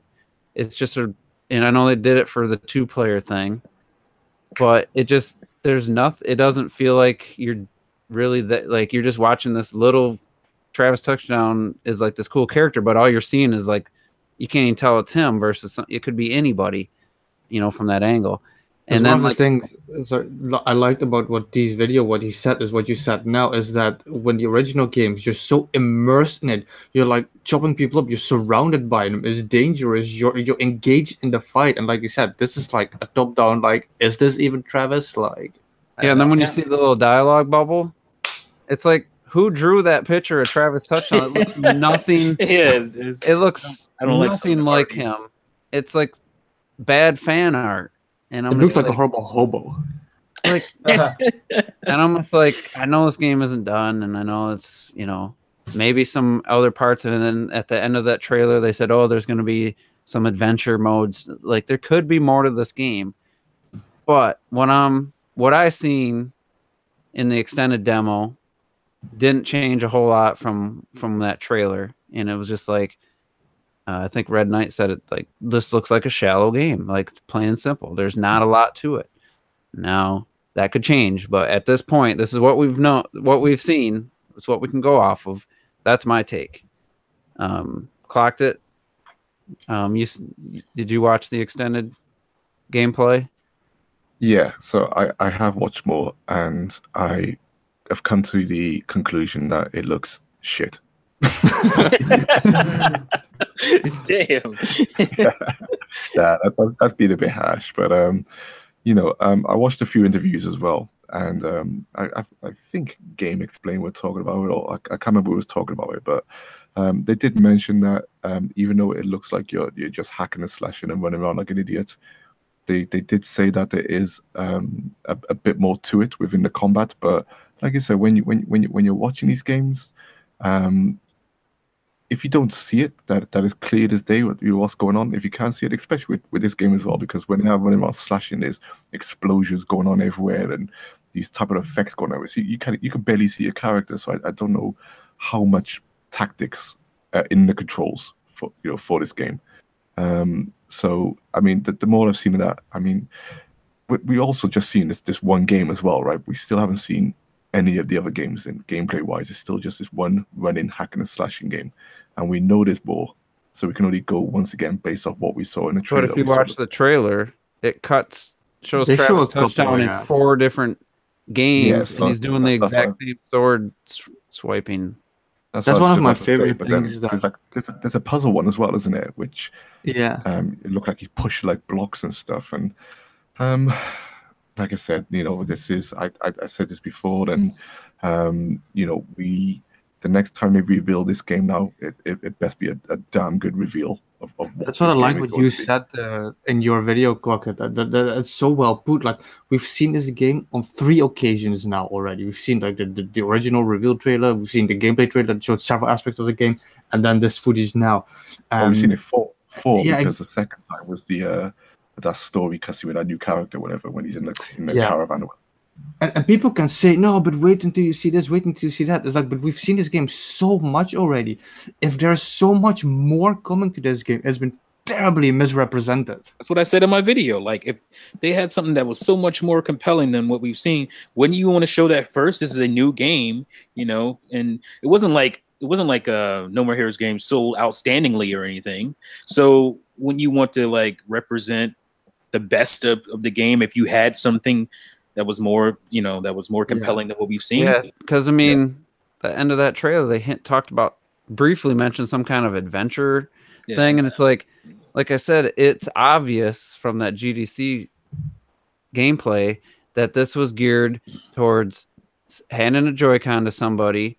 All right, you don't have the camera control, you don't have dual analog, so we got to make a fixed camera angle, and that's going to be the focus, which that could be fine if like the gameplay was super like awesome. I'll tell you what made me laugh as well is that Suda come out later on as well. I said, yeah, I've got some great ideas for DLC as well. It's like, what? You shouldn't even be thinking about Get the DLC, game right? out. Get your game out. Yeah, man. thank you. Really good. And then he goes on to say, I hope this game helps people get the opportunity to do a new No More Heroes 3. And it's like, right now, no one's going to want No More Heroes 3. No, but exactly, because here's the thing about Travis Strikes Again. It's taking a big chunk out of what made No More Heroes games awesome, which is the quote unquote maturity. Like the bloody, all that stuff was a big part of the character of Travis Touchdown, the over the top violence and whatnot. And this game does not have that at all. Yeah, the funny thing is that a lot of people like they bring up the adventure mode, just like Juice said, yeah, but we've seen only this, but wait, there's going to be an adventure mode, but these same people, they're saying that what they're seeing now already, they like it better. It's better than No More Heroes. What? It runs smoother and shit. So these people, they're now saying the game looks better, but they still ask you to wait for an adventure mode. But in your head, the adventure mode is going to be like the first 2 games, but you don't like that anyway. It's like, I don't get this adventure we can mode. talk. Let's get into the bit of the debate that I don't understand on so many levels. Like T, you brought it up in your video. This is a cult hit. This was never a big popular game. I'm guessing the sales, I'd be shocked if they're over 100,000 on Wii, like the originals. I don't know. I guess we could. I think the original was like around 400K. I'll have to look it up. But I think it was, pretty decent for the first one, and then the second one wasn't as much. But I'd say there's more people like me who never played them than there are, gamers out there like T and Clocked It and whoever at Retro, if you played and have the first 2. It's just amazing to me that all of a sudden all these people coming out of the woodwork like defending this game like it's the second coming of like you never talk about No More Heroes, you probably didn't play them and you probably didn't even like them, and now you're like defending what you've seen like you're some longtime fan. And it's just like, why? Is it because it's a Switch game? Is that really? I mean, is that where it comes from? Because I just don't understand. Like you could like, let's say someone saw that and said, "Oh, that looks really cool. I'm really excited for that." I love, somebody that loves that style of game. Fine. I mean, that's your opinion, but I don't understand a lot of other people. Like I just see back and forth of trying to defend this game, like damage controlling it, and I'm just like, why are you trying to hype up this game? Why are you defending this game? 560,000 for No More Heroes, the first one. And really? 400 something for the other one. 400 for the second. Better than Combined, I they didn't even skip the It million. didn't hit $1 million Well, combined. they released it on the PlayStation 3 as well, didn't they? No More Heroes 2 Two, they released on PlayStation. Yeah. On the PlayStation 3, and it still didn't sell. Yeah, I think it maybe hit him 100,000 maybe. So I'm just puzzled why there's all of a sudden all these people defending this game, and then there's even some that don't even like indie games defending this game. I'm just like, this is as indie as a game looks. It looks lower than indie as far as budget wise, gameplays wise. It just looks D. I'm sorry. It's getting late now. Sorry. So I'm just puzzled by that, and I just couldn't believe there was so much back and forth about a No More Heroes spinoff. Like it's like people will debate about anything, and because it's on Switch, it's it's greatness, and I don't understand that whole thing. So I know Retro Def loves, the back and forth, and Clockett loves reading that kind of stuff. I just was like, why? It's a No More Heroes spinoff. Like I don't understand why it's gained so much attention. It's like, this isn't, Metroid Prime 4. Like, I just don't know where this is coming from. Anybody got any theories? I think it's just sometimes it's an internet thing, isn't it? Some people might not have heard of a game and then might see some of their favorite people loving the game and get hyped for it because those people are hyped for it, and they feel like those people Whoa, T. Whoa, sorry. Getting a lot of crackle there, but go ahead. Is it fine now? No, it's Well, must not have been that. Did you switch computers? no. Well, no, I have the same computer. I just went in and it's a trick that I do to the that'll bore you to tears. But it's not doing well. Right now it's fine, but for a little bit there. I think this is because I did switch headsets too. This is my old headset, so it's really messed up. Like it's got all kinds of cuts in the wire from cat nibbles and all kinds of shit. So yeah, go ahead. I think what you said, Juice, basically hits it on the head. It's that Switch fever that I think T had a nice name for that at one point. That Switch fever, like it's on the Switch, so all of a sudden it's good and awesome, and everybody loves it. Doesn't matter if it's indie or platform or minigame collection. It's all good because now it's on the Switch. Yeah. As a Nintendo fan, it hurts me to say these things, but it's true. Can you imagine Suda announced this game for the Wii U? People be like, what is this trash? Yeah, can you imagine great the backlash that this game would get? Fuck it, it'd be this? It'd be carnage. Forcing me to look at the gamepad. It's like no one bats an eye forcing you to use a single Joy-Con, so you have no camera controls. Like, it's just weird how that stuff was. You can't even get a real No More Heroes game. What is this indie trash? Yeah. I can hear it already for the Wii U. Go absolutely crazy. Wii Poo got something trash again. Oh, God, it's just so. Like you said, it's a completely different That's situation. So true. Everything that was on Wii U. Oh, there's too many platformers. There's not enough this. There's that. I want to look at my TV. And it's like, why are you excited for Travis Touchdown? Oh, I can play that game anywhere. I can play it on the go. I can play it on my couch. I can play it lying in bed. I can play it on the bus. What happened to? Didn't you want to play games on your TV? I can play it while looking at my Wii U and hating it. Yeah. hate. That's great. I can play it while stomping on my gamepad. It's like, it just makes no sense, man. It's funny to me. how this has turned, but I don't know. Travis touchdown. Travis starts again. It's probably going to be a pretty forgettable game when it comes out. I mean, everything I've seen now. Suda51, he's a cool guy. I like his interviews. He's very energetic.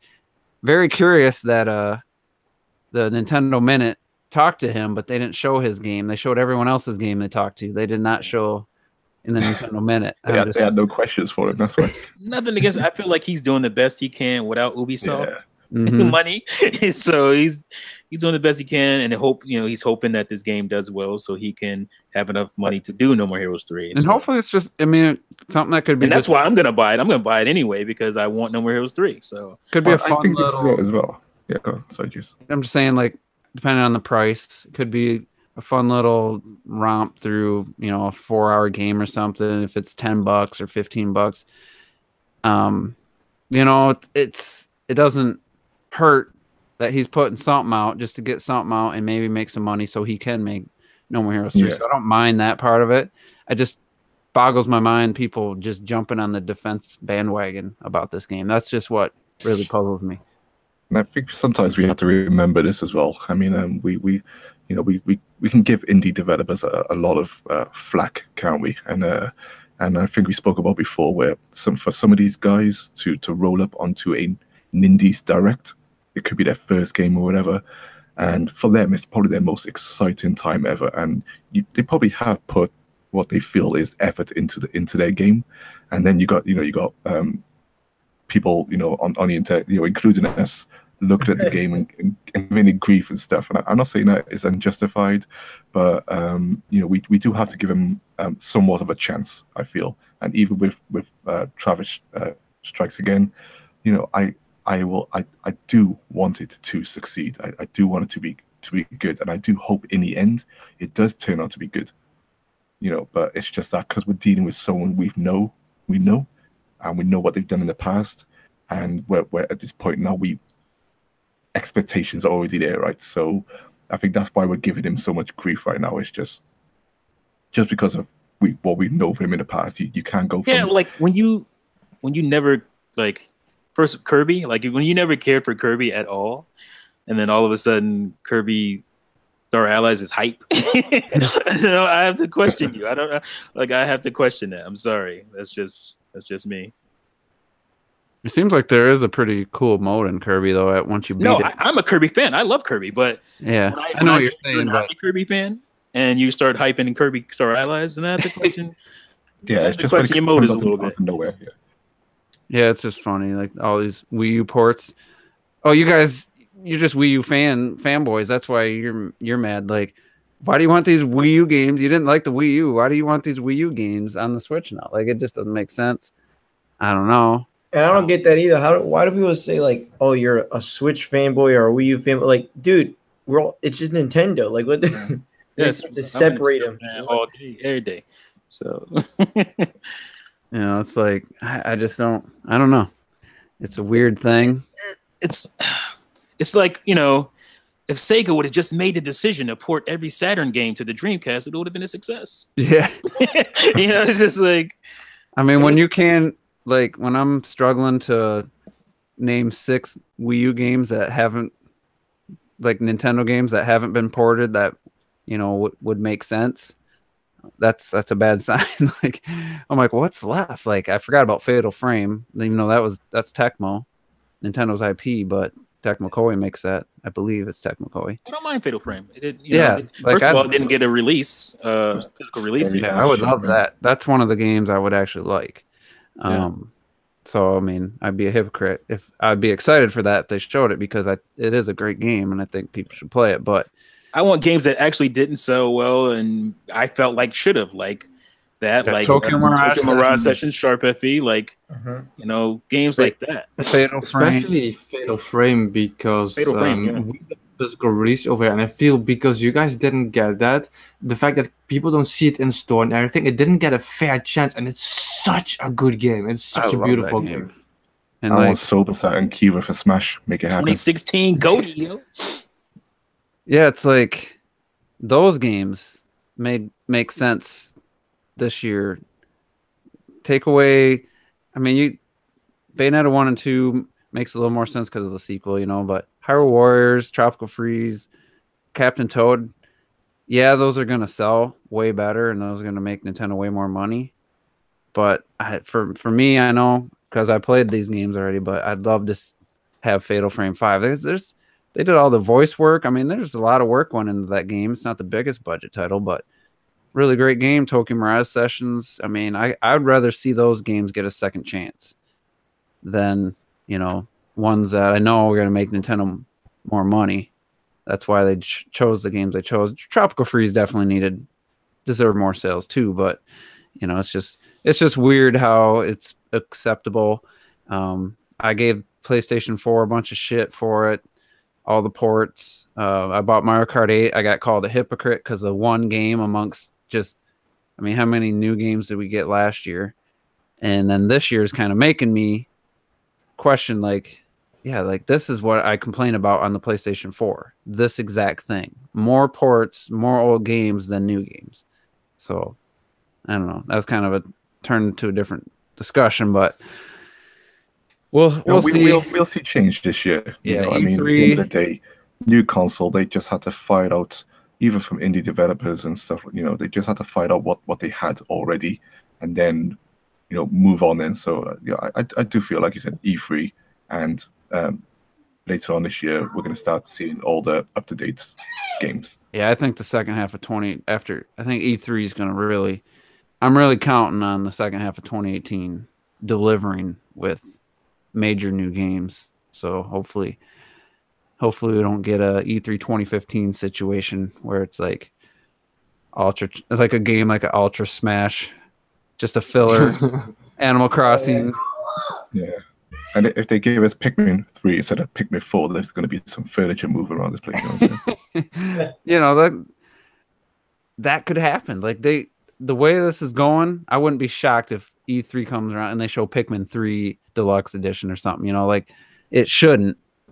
But I'm like, that's kind of where I'm putting my expectations. I'm going to see Smash and for sure like another big game, but I wouldn't be shocked if we get more ports. And then Yoshi gets delayed and we'll get Woolly World for Christmas. I really hope not. But like you said, we got Mario Kart. I got Mario Kart as well. But at least there was a good piece of new to Mario Kart 8 Deluxe. Like there was the battle mode, which was huge. That was, you know, my main reason for getting it. And then obviously the item stuff and new characters. So yeah, I mean, it was new stuff. It felt like quite a bit. That mode itself was like maybe not doubling the game, but I mean, it was a significant new mode put in the game, and it was well done. I mean, I didn't play it as much as I thought, but still definitely justified the repurchase and the full 60, even though I got my discount. But it's just crazy that Travis Strikes Again getting all people defending it that I wouldn't expect. All these other games people are excited for that weren't excited for on the Wii U. It's just a weird time, and I wasn't on YouTube during the Wii success, so I'm guessing that's what that's one of the side effects to success is this kind of stuff.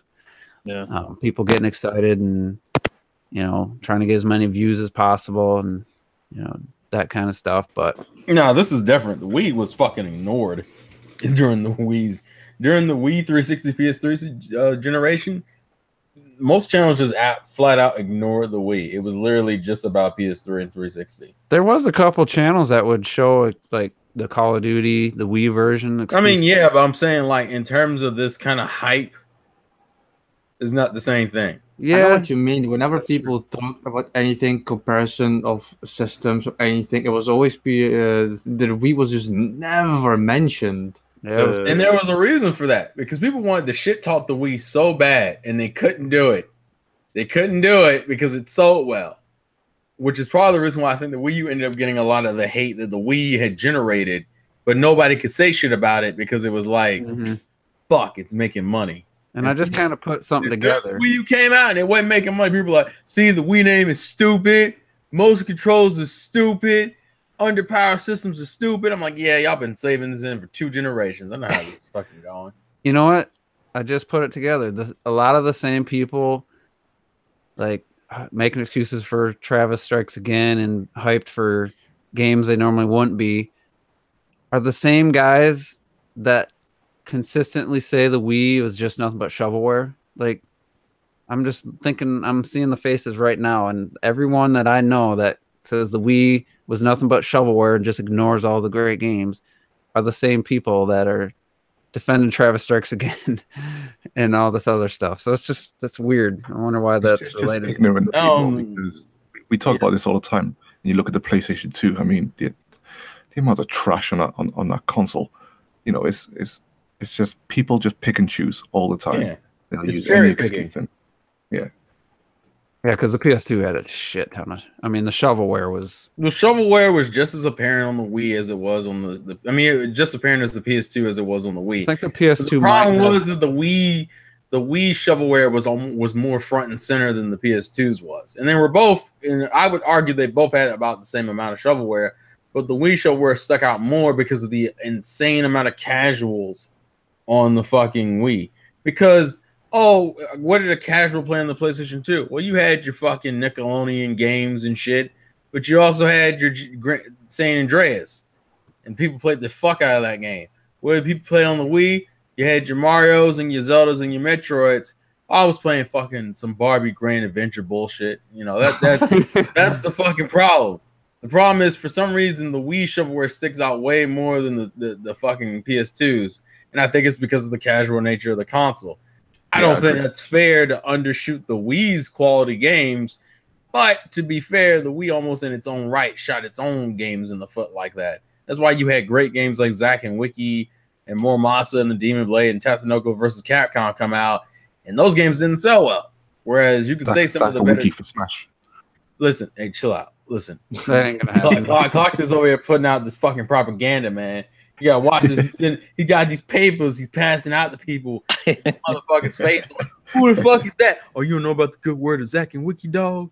I still have that game. I should replay it because it's been long enough now. I probably don't remember the solutions. I'd have to rework out. Zack and Wiki was a good game. Just it came out so late and like no one fucking bought it. Yeah, Even my wife completed that. You know? Yeah, I mean, it was just it wasn't for. Why you saying like that? So like your wife ain't good at games and shit. She probably doesn't play usually finish games, does she? No, at all. Yeah. The only games I know she's completed is Zack and Wiki and Breath of the Wild of all games. Yeah. That's a weird combination. Yeah. So anyway, let's get out of here and we'll do our final thoughts, and we'll maybe the next time we see Travis Strikes Again, it'll blow our minds. Who knows? I mean, I would rather it be a good game, you know. Well, yeah, I would hope so. I would hope you'd hope it'd be good. I don't think you want a trash game. No, I mean, I'm not rooting for it to be bad. I'm just saying what I've seen, and I'm not excited. And I don't know what other people are seeing that's got them excited, but The name. So let's just do the final thoughts, and we'll get out of here. So let's start with Retro Death for a change. That came out of nowhere. Okay. Yeah, I can't believe how long we went. We talked about a lot of stuff I wasn't expecting and everything, but a lot of good game talk. And I hope sincerely for people that will see Travis Strikes Again, that is going to be a nice game for them. But I see the gameplay and it's just not for me. And that's all I'll say about it. All right. That's it? Final That's thoughts? it. All right. Robert, try to keep it somewhat normal. Yeah, right. Yeah, right. Normal. All right. right. So what I'll say is that, you know, one day I'll play these No More Heroes games so I could understand what the fuck the game is, because I don't really, I genuinely to this day I don't really understand what the game even is, and you know, one day I'll play it, and I heard, you know, it's violent and it's sexual, just like me. Just like Robert. So I feel like I'd probably love that dude Travis Touchdown if I played the game. Yeah. What is this? Probably like, What was I thinking? You probably can get them pretty cheap. I don't know. Probably. I don't know. Maybe they are hard to find, but maybe it's one of those rare. Yeah, maybe it's one of those rare games where Usually like second flea game markets, is, you find them pretty cheap. Yeah. No, the second game's harder to find, but the first one you can get quite easily. Yeah, I'll probably will one of these days, and I'll be like the happiest. I don't know, No More Heroes player. Maybe I don't know. We'll see what happens, but enjoy life, people, and and hopefully one day you'll Robert play games again. Wow. Ouch. Well, okay. Have some nice time with your loved ones, and All right, Robert. Cut off. Who wants to follow that? Everybody. Let's go to Mr. T. Yeah, we're all Nintendo fans here, so it's good to branch out. We're all big Nintendo fans here, so good to branch out and maybe try new games that come out in other systems like Ambient of Thieves. Wow. Somebody get this man an award. Right now, No, you're in a golf clap for that one, buddy. Let's pour out a little bit of liquor for our Xbox I fans. don't drink though. They're going through what we went through with the Wii U. Really, There's next level a shit. civil war going on. We still got a few games, man. This ain't getting shit. That's true. Well, there's some similarities I'm seeing, which is kind of hilarious to me. I feel like this is worse for them. There's a lot of complaining about the media and stuff. They're like gonna get a new controller color though, right? That's right. yeah. I want to get my gold Xbox controller. The difference so I can play no is games with. they still get when a game gets announced. They don't have to worry about it not coming. They to the still get system. but they want more. They want more. It's funny because when I brought up that back in the Wii U days, people were Exclusive talking didn't about matter. exclusives didn't matter. But that's what these guys want. So I'm confused because when I used to say that, and that's I was just making excuses. So anyway, it's funny to see that come to fruition. But I feel your pain. I feel your pain, guys and gals. I don't feel we know what it's like. like. I had games to play. Fuck that. Hopefully you get through the dark times. I can play your exclusives on my PC. Wow. You have. I can play Sea of Thieves right now if I wanted to. Yeah, but you wouldn't get your money's worth for it. Oh, you play it. I heard somebody compare it to like Project Spark. Oh god. How was that a compliment? It's not. no. It wasn't a compliment. Oh, okay. I was saying. That was their brand new I've also Conker heard game it as well. called the game of the generation. So Wow. that is a range right there. Boy. It's gonna. The life cycle is gonna be as short as No Man's Skies once everybody gets I'd their, say shorter than that. that first million players. shorter than that. People buy it, and a couple weeks later they're like, "Yeah, this is not what I." It must You be want to pretty, climb a pirate ship? I it think must be Microsoft pretty cool though, because came up with Game Pass to make sure somebody played this game. Wow. it must be a pretty cool idea though. If in like a week or two, can you imagine if you have Sea of Thieves and you have a crew of 4 people, you're gonna have like 2 crews fighting over the entire sea. That must be pretty cool. Oh man, that's gonna Oh, you know what the problem is though? You know the big reason why this game isn't selling? Because it's one of those tinky winky ass games, man. The kids game. Can't you see the art style? be visual art style, I man. know, fucking looking like that Mario shit. But look at that water. That But it was water. with Fortnite. Splishity splash, Yeah, I'm all gave it about the people. cash. I think they spent more time on the wave physics and reflections than they did on like Character the, models. Yeah, the character models and the rest of the game. Yeah, we showed Juice Juice looked at footage and said, "Man, I really want a new wave race." Yeah, like I thought we were talking about Sea of Thieves. if the sun's the first thing that came out your mouth. It's a game that makes you want other games. Yeah, Yeah, what the shit is that? it's like if the sun's at the right angle and the waves, like you can actually see, like the light shines through the top of the waves. Like it looks amazing, the water physics and stuff. Like, give me a wave race game. Take that and And he says he's not a graphics whore. it's just Look haven't at that they water. haven't really put. No one's put that much effort into water since like wave race That's such a weird statement. It's true. It's kind of true. because there's a lot. Water's just this must be. I mean, I'm sure it's really hard to program for because there's the dynamic Physics. nature of it. So many variables, but anyway, T, was that your? Yeah, that was my outro. So don't do that. Go just play Nintendo Pools. And have a drink for Rare, their last game ever. Pouring out for Rare because they done. They done. They're not even Rare anymore. We know Yeah. where Rare is at, but Yeah, it's rare for them to make a good game. What? Oh, it's rare for them to make a game.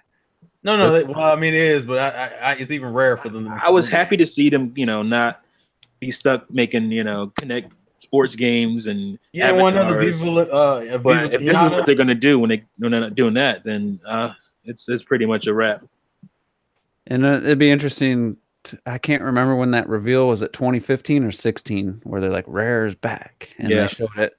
That game's it's 2015. It's been around for like 3 years. I said this a while back. Like I want to do a podcast where we will rewatch a certain year E3 press conferences and then talk about the games that never came out or don't look anything like what they were showing. Yeah, that'd be cool. Like, that'd be fun because someone pointed out Breath of the Wild in 2014. There was just destructible environments and stuff, and that never made it into the game. And some stuff like that I think would be fun to talk about. 2014 really good. It was just a trailer. It wasn't even.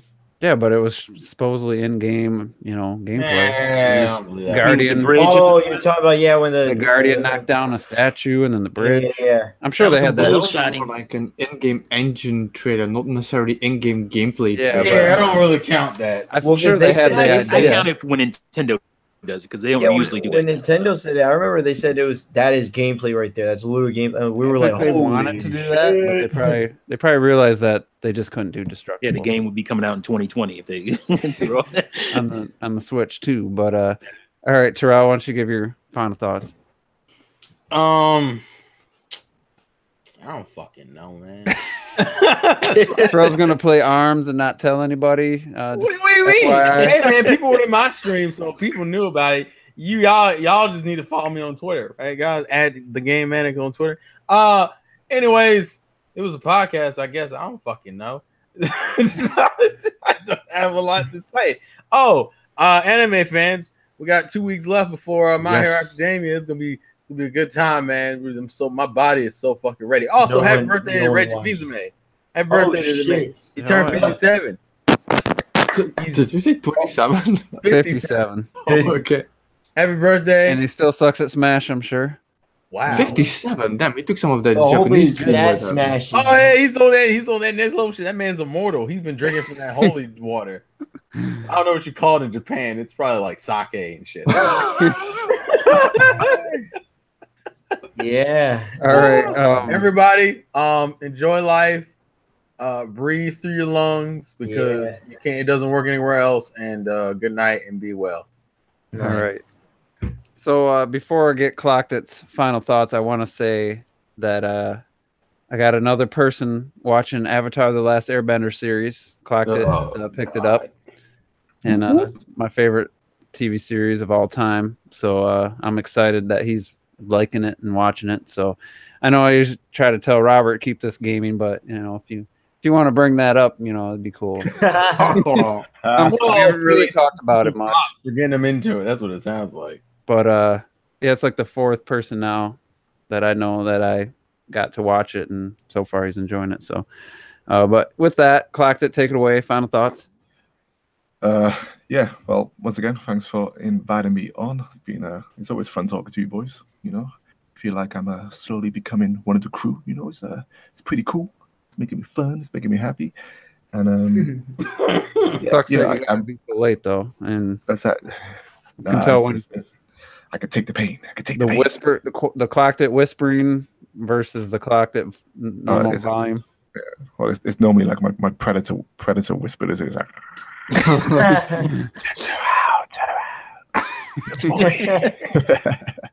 But no, I'm definitely getting influenced by you guys because I bought a new album thanks to Retro, and I'm watching The Last Airbender because of you, and I play in Rocket League because of you. So you're all cool friends, but you're making me poor again. And peer pressure, man. I'm already spending too much money on games, never mind music and movies as well. So well, you got that set for pretty cheap though. I'm pretty jealous. Yeah, I did. Yeah, it's a DVD set. It's like £12, which is about $14, $15, something like that. So not gonna complain. But I paid like $90 for my set. Yeah. Damn. But just to finish up, I mean, in my last video, I talked about a revolution in the console world, and I bought some games for my PlayStation 4 recently, and I bought Nier Automata, Gravity Rush 2, Persona 5, and Rise of the Tomb Raider. Now, these are all great games, right? I think people will agree that these are all fantastic games. Terminator Juice's PlayStation 4 list. But you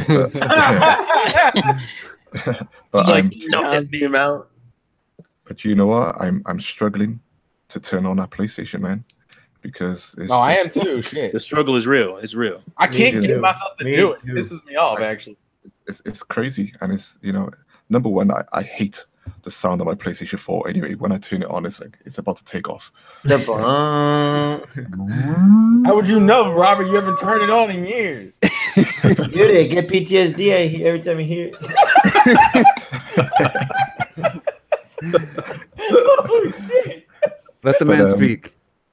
But yeah, I was just gonna say, this is the power of the hybrid console, right? The Nintendo Switch. And I said, we can't go back now. We got a taste of it with the Wii U. The Switch has perfected it, and this will be, I'm telling you people, this will be the standard for consoles now.